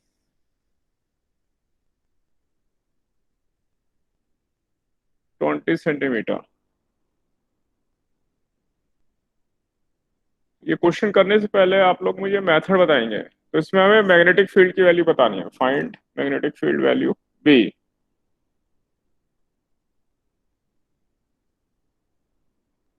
क्वेश्चन एक बार फिर से रिपीट कर रहा हूं मैं, ये लाइट है जिसकी वेवलेंथ गिवन है, वो इस मेटल के ऊपर इंसिडेंट है, और ये मेटल इसमें रखा है मैग्नेटिक फील्ड में। इस फील्ड के परपेंडिकुलर डायरेक्शन में जो मोस्ट एनर्जेटिक वाले इलेक्ट्रॉन्स हैं वो रेडियस बना रहे हैं, 20 सेंटीमीटर के रेडियस में मूव कर रहे हैं, सर्कुलर आर्क्स में बेंट हो जाते हैं। तो हमें मैग्नेटिक फील्ड कितना है वहां पर ये फाइंड करना है।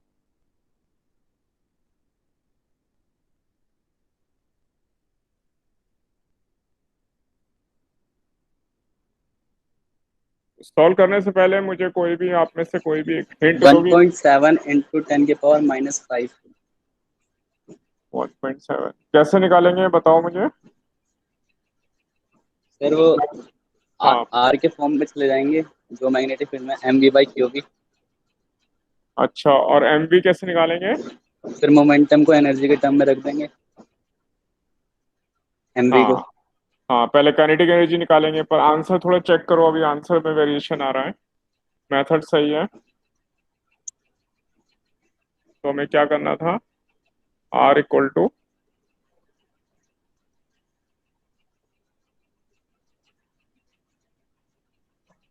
mv upon q B. इसमें b निकालना है हमें, R गिवन है, ये चार्ज ऑन इलेक्ट्रॉन है, ये मास ऑफ इलेक्ट्रॉन है,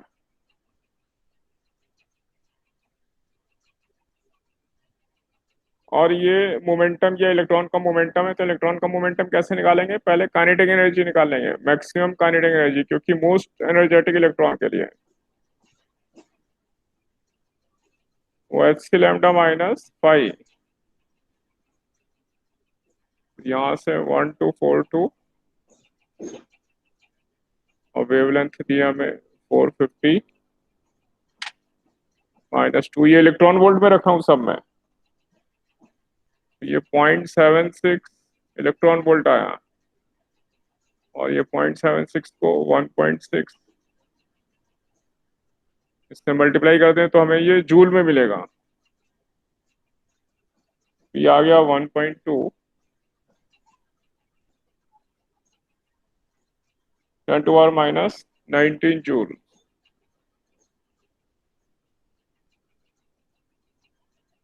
और इस एनर्जी से मोमेंटम निकालना है हमें, मोमेंटम इक्वल टू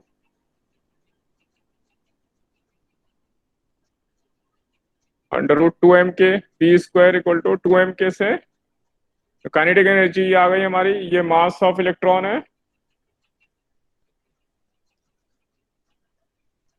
जो कि हमें पता है 9.1 10⁻31 kg। इससे मोमेंटम निकालेंगे, और मोमेंटम की वैल्यू यहाँ रख के इससे b फाइंड करेंगे। ट्राई करते हैं, अभी आंसर ठीक नहीं आ रहा, अभी ट्राई करते हैं।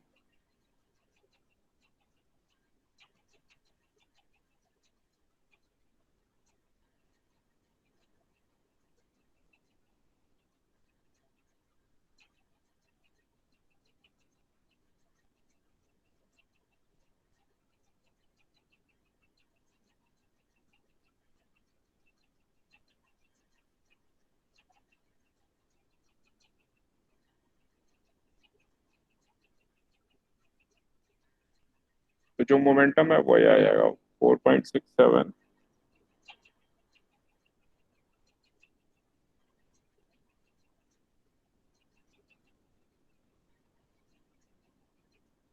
Upon charge on one electron,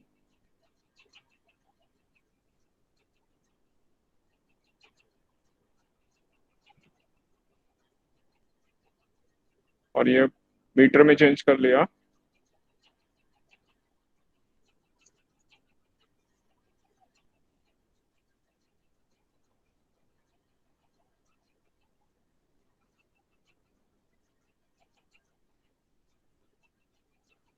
तो ये हमारा मैग्नेटिक फील्ड इतने टेस्ला आ गया।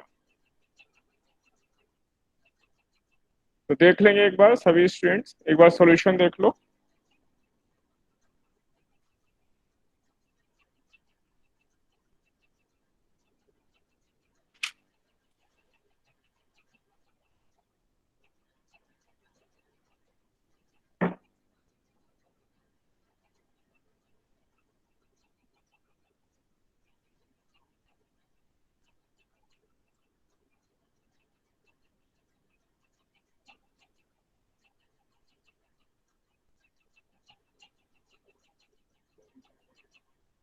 चल गया।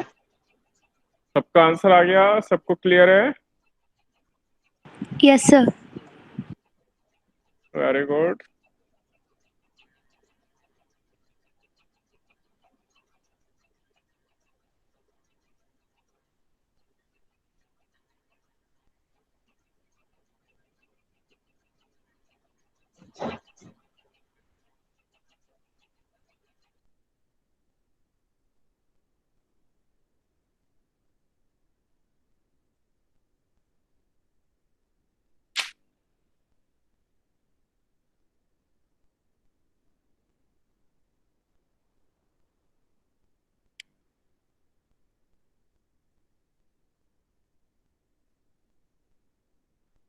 ये नीचे से इधर आ गया।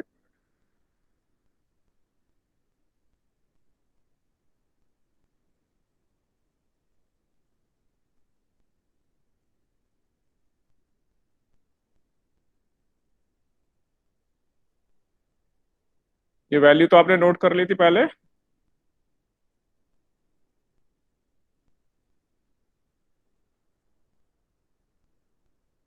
फिर से लिख देता हूँ मैं।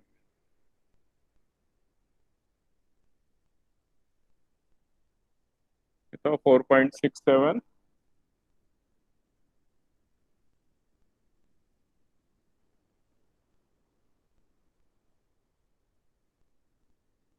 ये वैल्यू हमने इसमें रखी थी।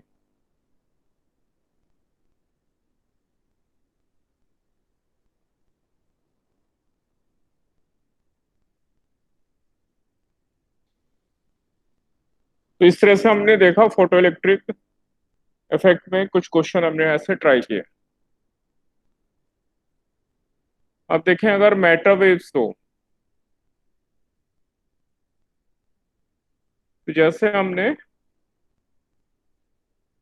देखा लाइट की प्रॉपर्टी होती है, लाइट पार्टिकल नेचर शो करती है, ऐसी जो मैटर होते हैं वो वेव नेचर इंडिकेट करते हैं।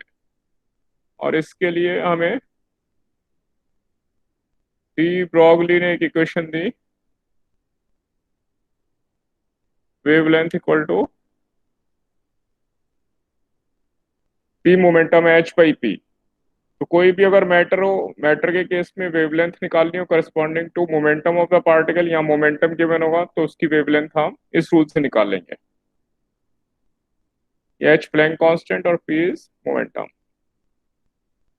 और अगर काइनेटिक एनर्जी गिवन हो तो वो एम के, इसमें के काइनेटिक एनर्जी पुट अप करके हम वेवलेंथ करस्पॉन्डिंग कोई भी पार्टिकल गिवन हो उसकी वेवलेंथ इस रूल से फाइंड कर लेंगे। तो ये हमारा डुअल नेचर वाला पार्ट यहाँ तक कंप्लीट हो रहा है। यहाँ तक किसी को कोई डिफिकल्टी है तो पूछ सकते हैं। और फिर मैं अब बोर्स मॉडल थोड़ा स्टार्ट कर रहा हूँ, जो कि एटम्स है न्यूक्लियस का एक पार्ट है, एटम्स का बोर्स मॉडल।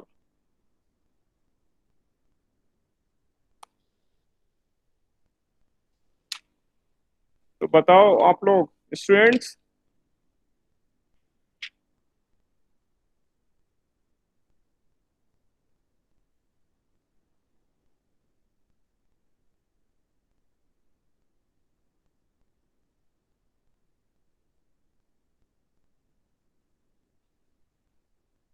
यहाँ तक सब क्लियर है आप लोगों को?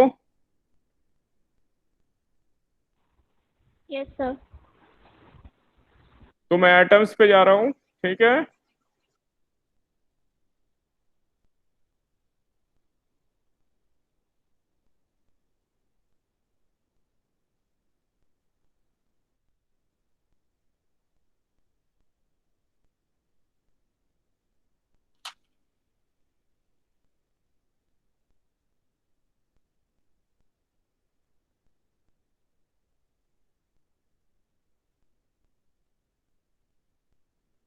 और एटम्स है न्यूक्लियाई, तो उसमें एटम्स में मैं ले रहा हूँ आपका जितना टाइम है हमारे पास उसके हिसाब से हम बोर्स मॉडल और कुछ फॉर्मूले डिस्कस करेंगे। जितनी प्रैक्टिस होगी बाकी फिर नेक्स्ट क्लास में करेंगे।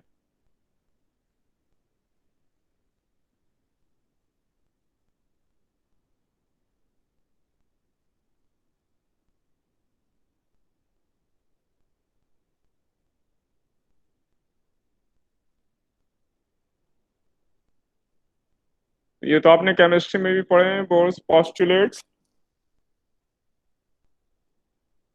तो आप मेरी हेल्प कर सकते हैं।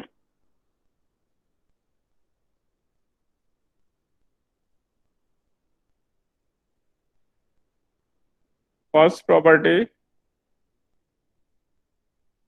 थोड़ा फास्ट चलेंगे इसमें, और जब इसमें फिजिक्स वाला पार्ट आएगा तब मैं स्लो जाऊंगा, अभी ये केमिस्ट्री वाला पार्ट है। तो फर्स्ट प्रॉपर्टी क्या थी? Electrons they revolve around the nucleus.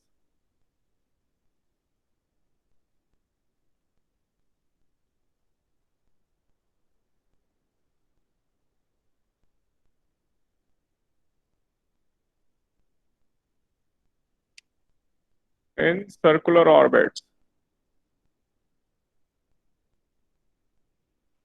In circular orbits. Second property,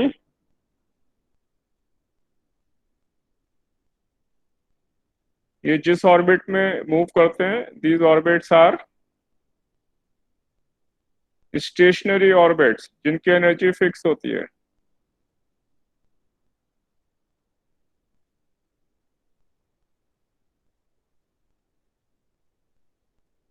क्योंकि मैक्सवेल लॉ से अगर हम देखें तो अगर इलेक्ट्रॉन मूव कर रहे हैं यानी चार्ज पार्टिकल अगर मूव करते हैं तो एनर्जी रेडिएट करते हैं, जबकि इस केस में एनर्जी रेडिएशन नहीं होता, खाली मोशन से। तो इसलिए स्पेशल ऑर्बिट है जिन्हें हम बोलते हैं स्टेशनरी ऑर्बिट। तो आगे हम जब एनर्जी फाइंड करेंगे या और फॉर्मुलेट देखेंगे तो उन सब के डेरिवेशन में ये यूज होंगी प्रॉपर्टीज। और नेक्स्ट प्रॉपर्टी है, अगर इलेक्ट्रॉन मूव करता है हाई एनर्जी लेवल से लो एनर्जी लेवल पे,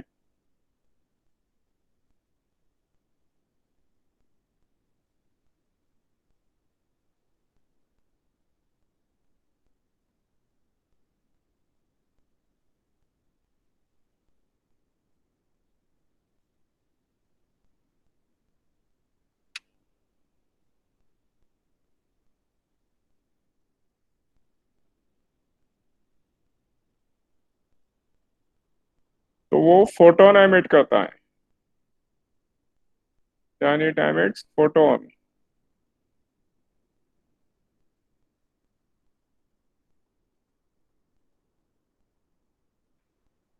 या जो भी रेडिएशन होगा वो फोटोन एमिट करते हैं, और उसको कैसे निकालते हैं, जैसे अभी हमने पढ़ा है, एनर्जी का difference equal to energy of photon. तो जब भी हम एनर्जी लेवल लेंगे, ये एक्चुअली में 1 है।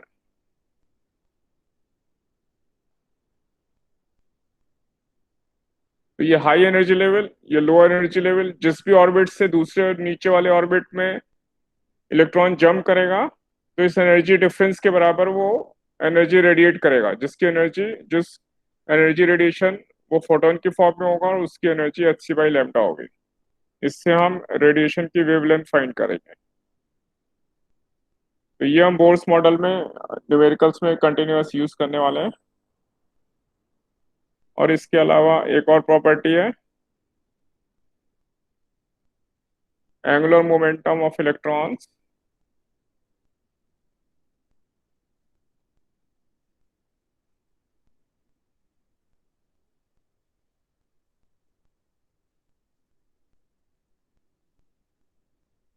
of electron in any orbit, MVR is integral multiple of h upon 2 pi, जहाँ की h प्लैंक कांस्टेंट है, n हमारा ये शेल नंबर है, प्रिंसिपल क्वांटम नंबर। तो जो भी शेल नंबर होगा वो n है, और ये एंगुलर मोमेंटम उस ऑर्बिट में एंगुलर मोमेंटम होगा। तो ये सब जो प्रॉपर्टीज है इसका हम डेरिवेशन में यूज करने वाले हैं।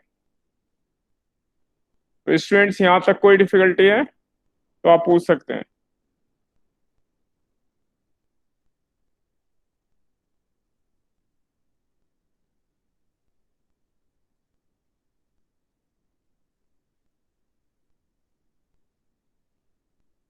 स्टूडेंट्स, आगे बढ़ूं मैं?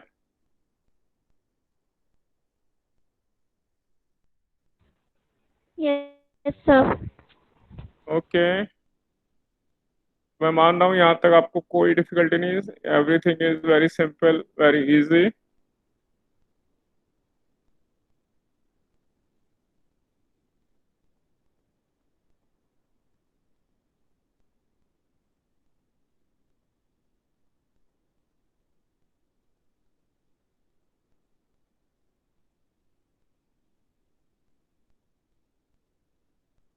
तो ये बोर्स मॉडल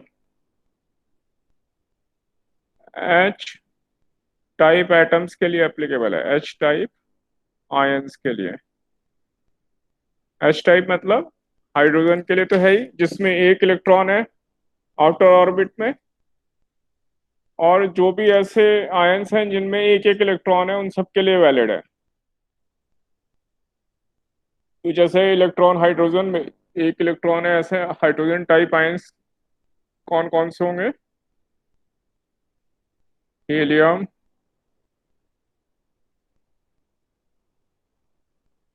ये लिथियम डबल आयोनाइज्ड,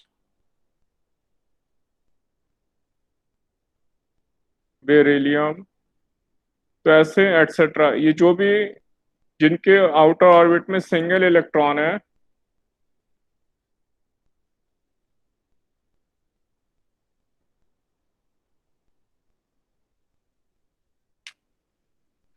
उन सब के लिए बोर्स मॉडल एप्लीकेबल है, उन सब के लिए बोर्स मॉडल रिजल्ट देता है।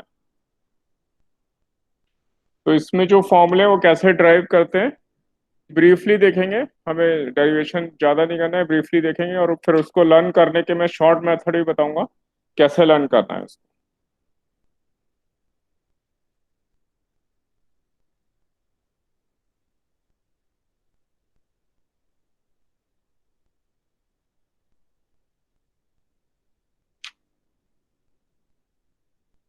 तो देखें यहाँ सेंटर में ये न्यूक्लियस है,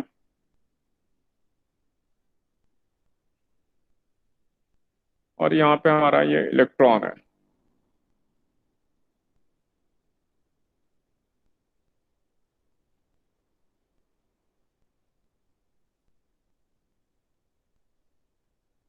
तो इलेक्ट्रॉन है न्यूक्लियस में, कूलम फोर्स लग रही है, attractive force, and that force is equal to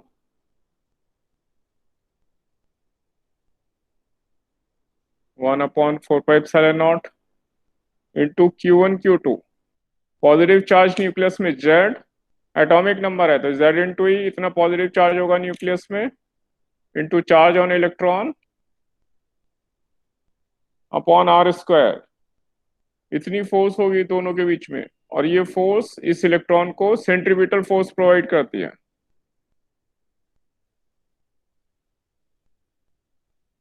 तो एक इक्वेशन हमें ऐसे लिख लेंगे, total force equal to mv²/r, और दूसरी इक्वेशन है हमारे पास क्वांटाइजेशन रूल बोर्स का, एंगुलर मोमेंटम रूल,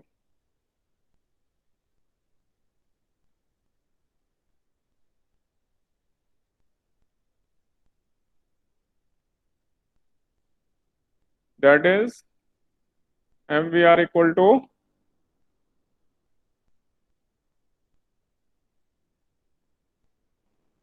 NH/2π। तो हमारे पास ये दो बेसिक इक्वेशन है,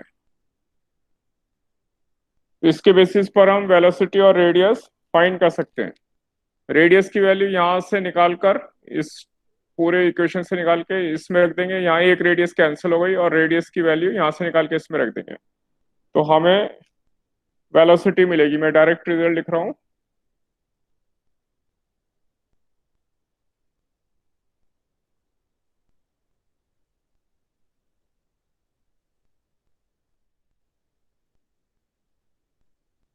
और इसको इजी मेथड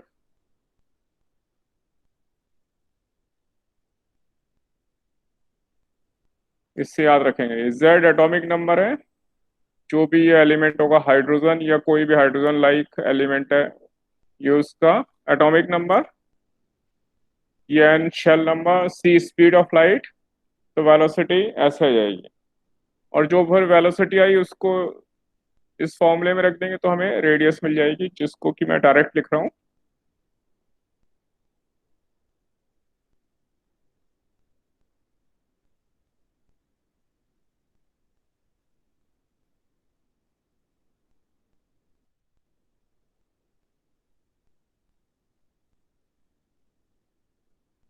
और अगर ये सब वैल्यूज में रख दें तो ये रेडियस की वैल्यू आएगी।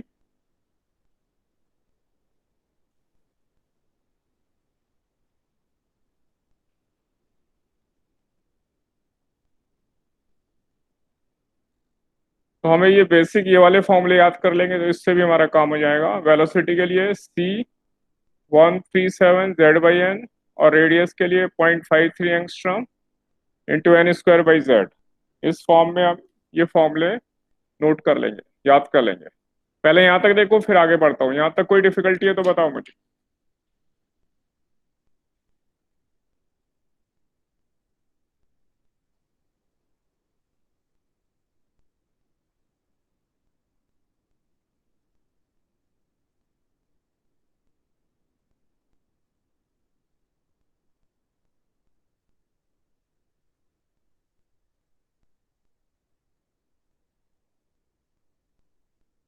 स्टूडेंट्स यहाँ तक कोई डिफिकल्टी है? आगे चलो।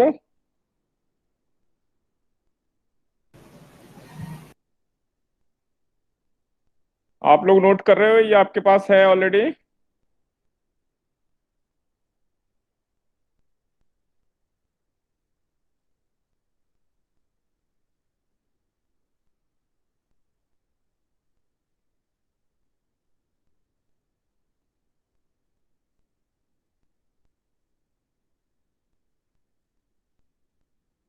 स्टूडेंट्स नोट हो गया आपके पास?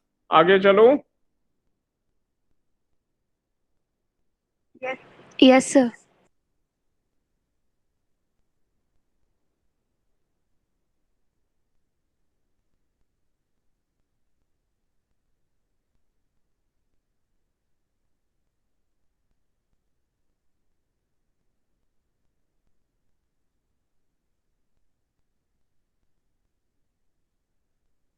और जब हमारे पास वेलोसिटी आ गई तो इससे काइनेटिक एनर्जी ऑफ इलेक्ट्रॉन निकाल लेंगे।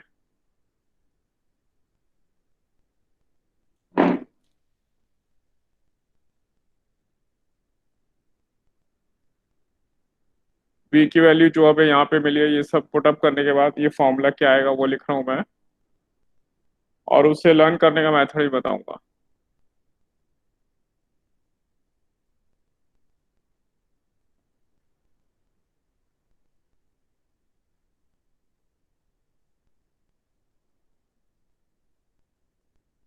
ये हमारे पास काइनेटिक एनर्जी आ गई, और पोटेंशियल एनर्जी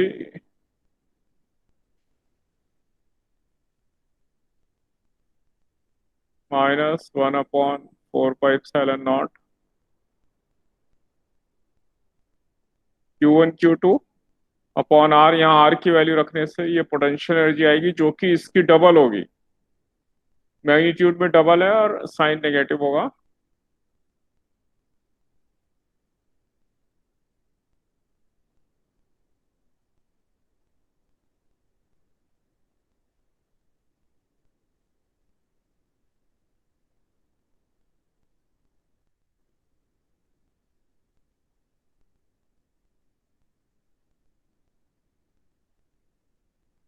यहाँ पे बेसिकली ये डबल 4 आ जाएगा, 4h² और potential energy and kinetic energy in दोनों को ऐड कर दें तो हमें टोटल एनर्जी मिल जाएगी।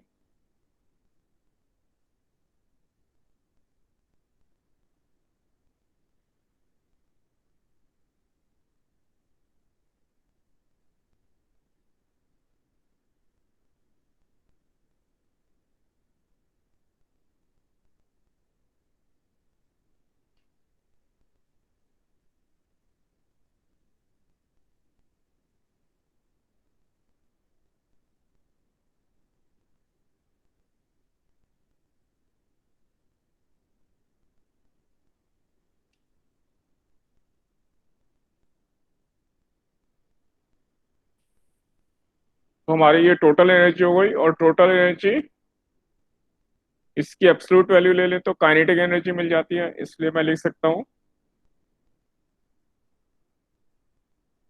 Kinetic energy is modulus of total energy. Total energy की मॉड यानी positive value, and potential energy को मैं लिख सकता हूँ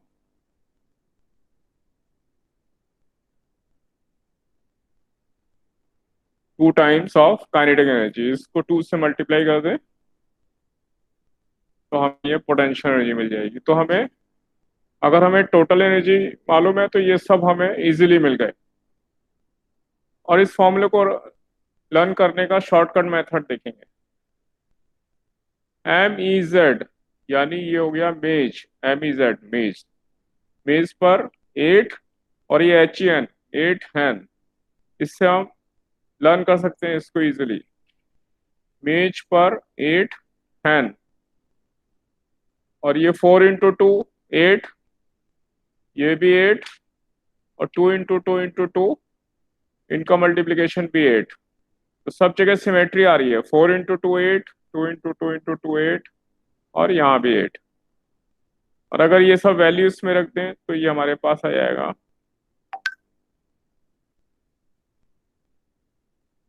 -13.6 इलेक्ट्रॉन वोल्ट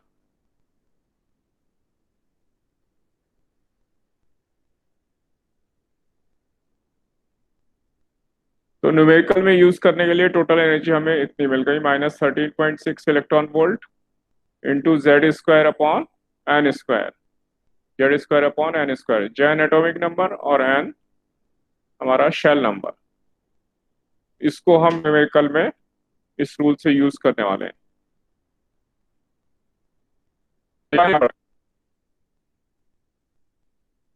यहाँ तक कोई डाउट है तो आप पूछ सकते हैं।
तो स्टूडेंट्स कोई डाउट नहीं, आगे बढ़ूं? Yes sir.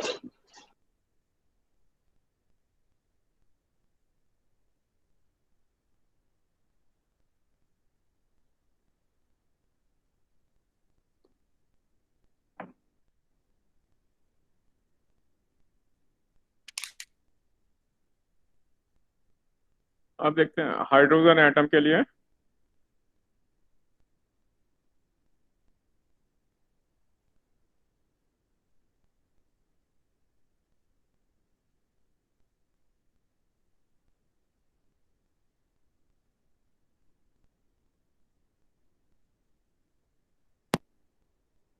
-13.6 electron volt into Z² upon n², और Z की वैल्यू हाइड्रोजन एटम के लिए 1,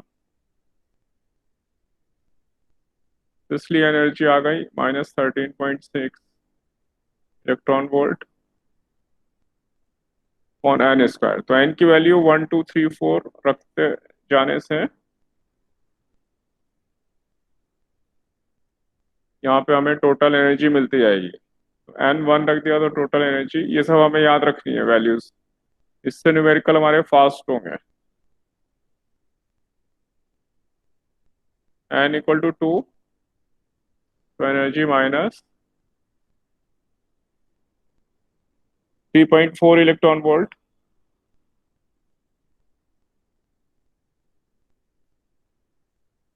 n = 3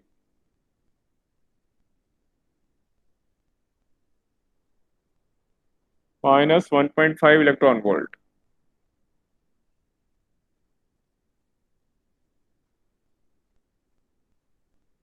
n = 4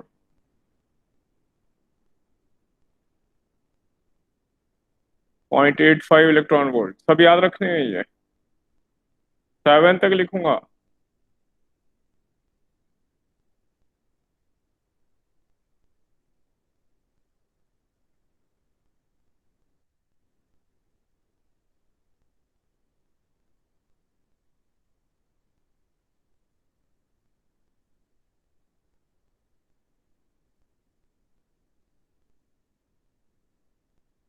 तो ये 7 एनर्जी लेवल याद रखेंगे तो हमें क्वेश्चन हमारे फास्ट होंगे। 7 एनर्जी लेवल। यहाँ तक किसी को कोई डिफिकल्टी है तो पूछ सकते हैं, नहीं तो आगे बढ़ूंगा।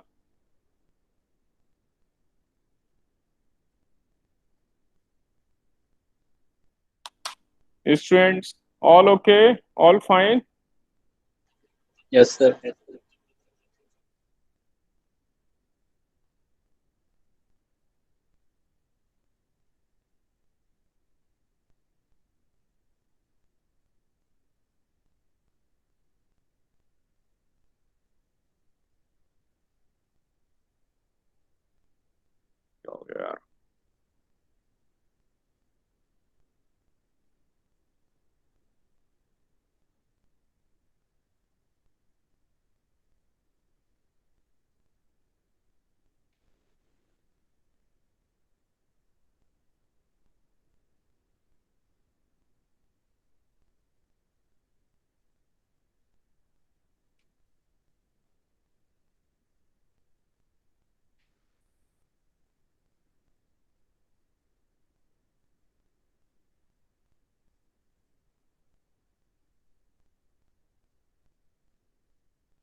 ये इतना हल्का हो गया, क्या हो गया ये?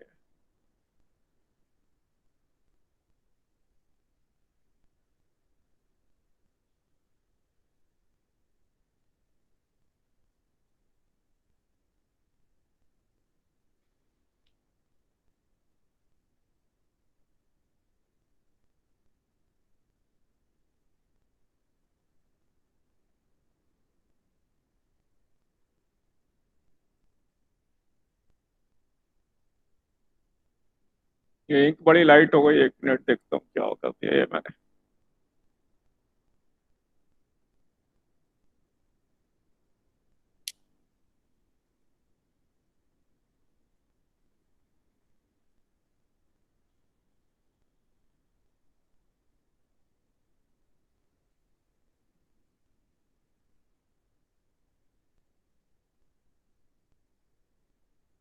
HC by lambda इज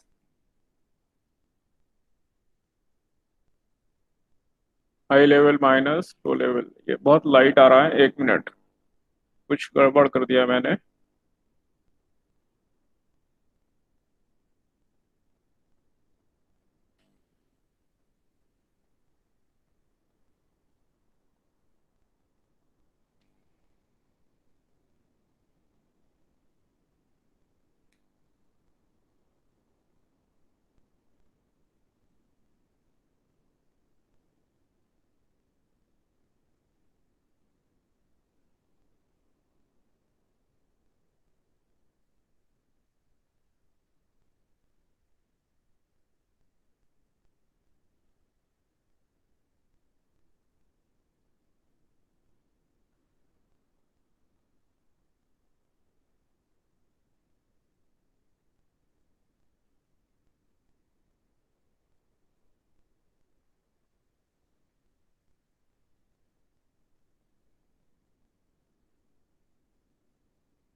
ये पेन बहुत लाइट हो गया है, इसलिए मैं इसको चेक करूंगा। आज यहीं तक कर रहे हैं,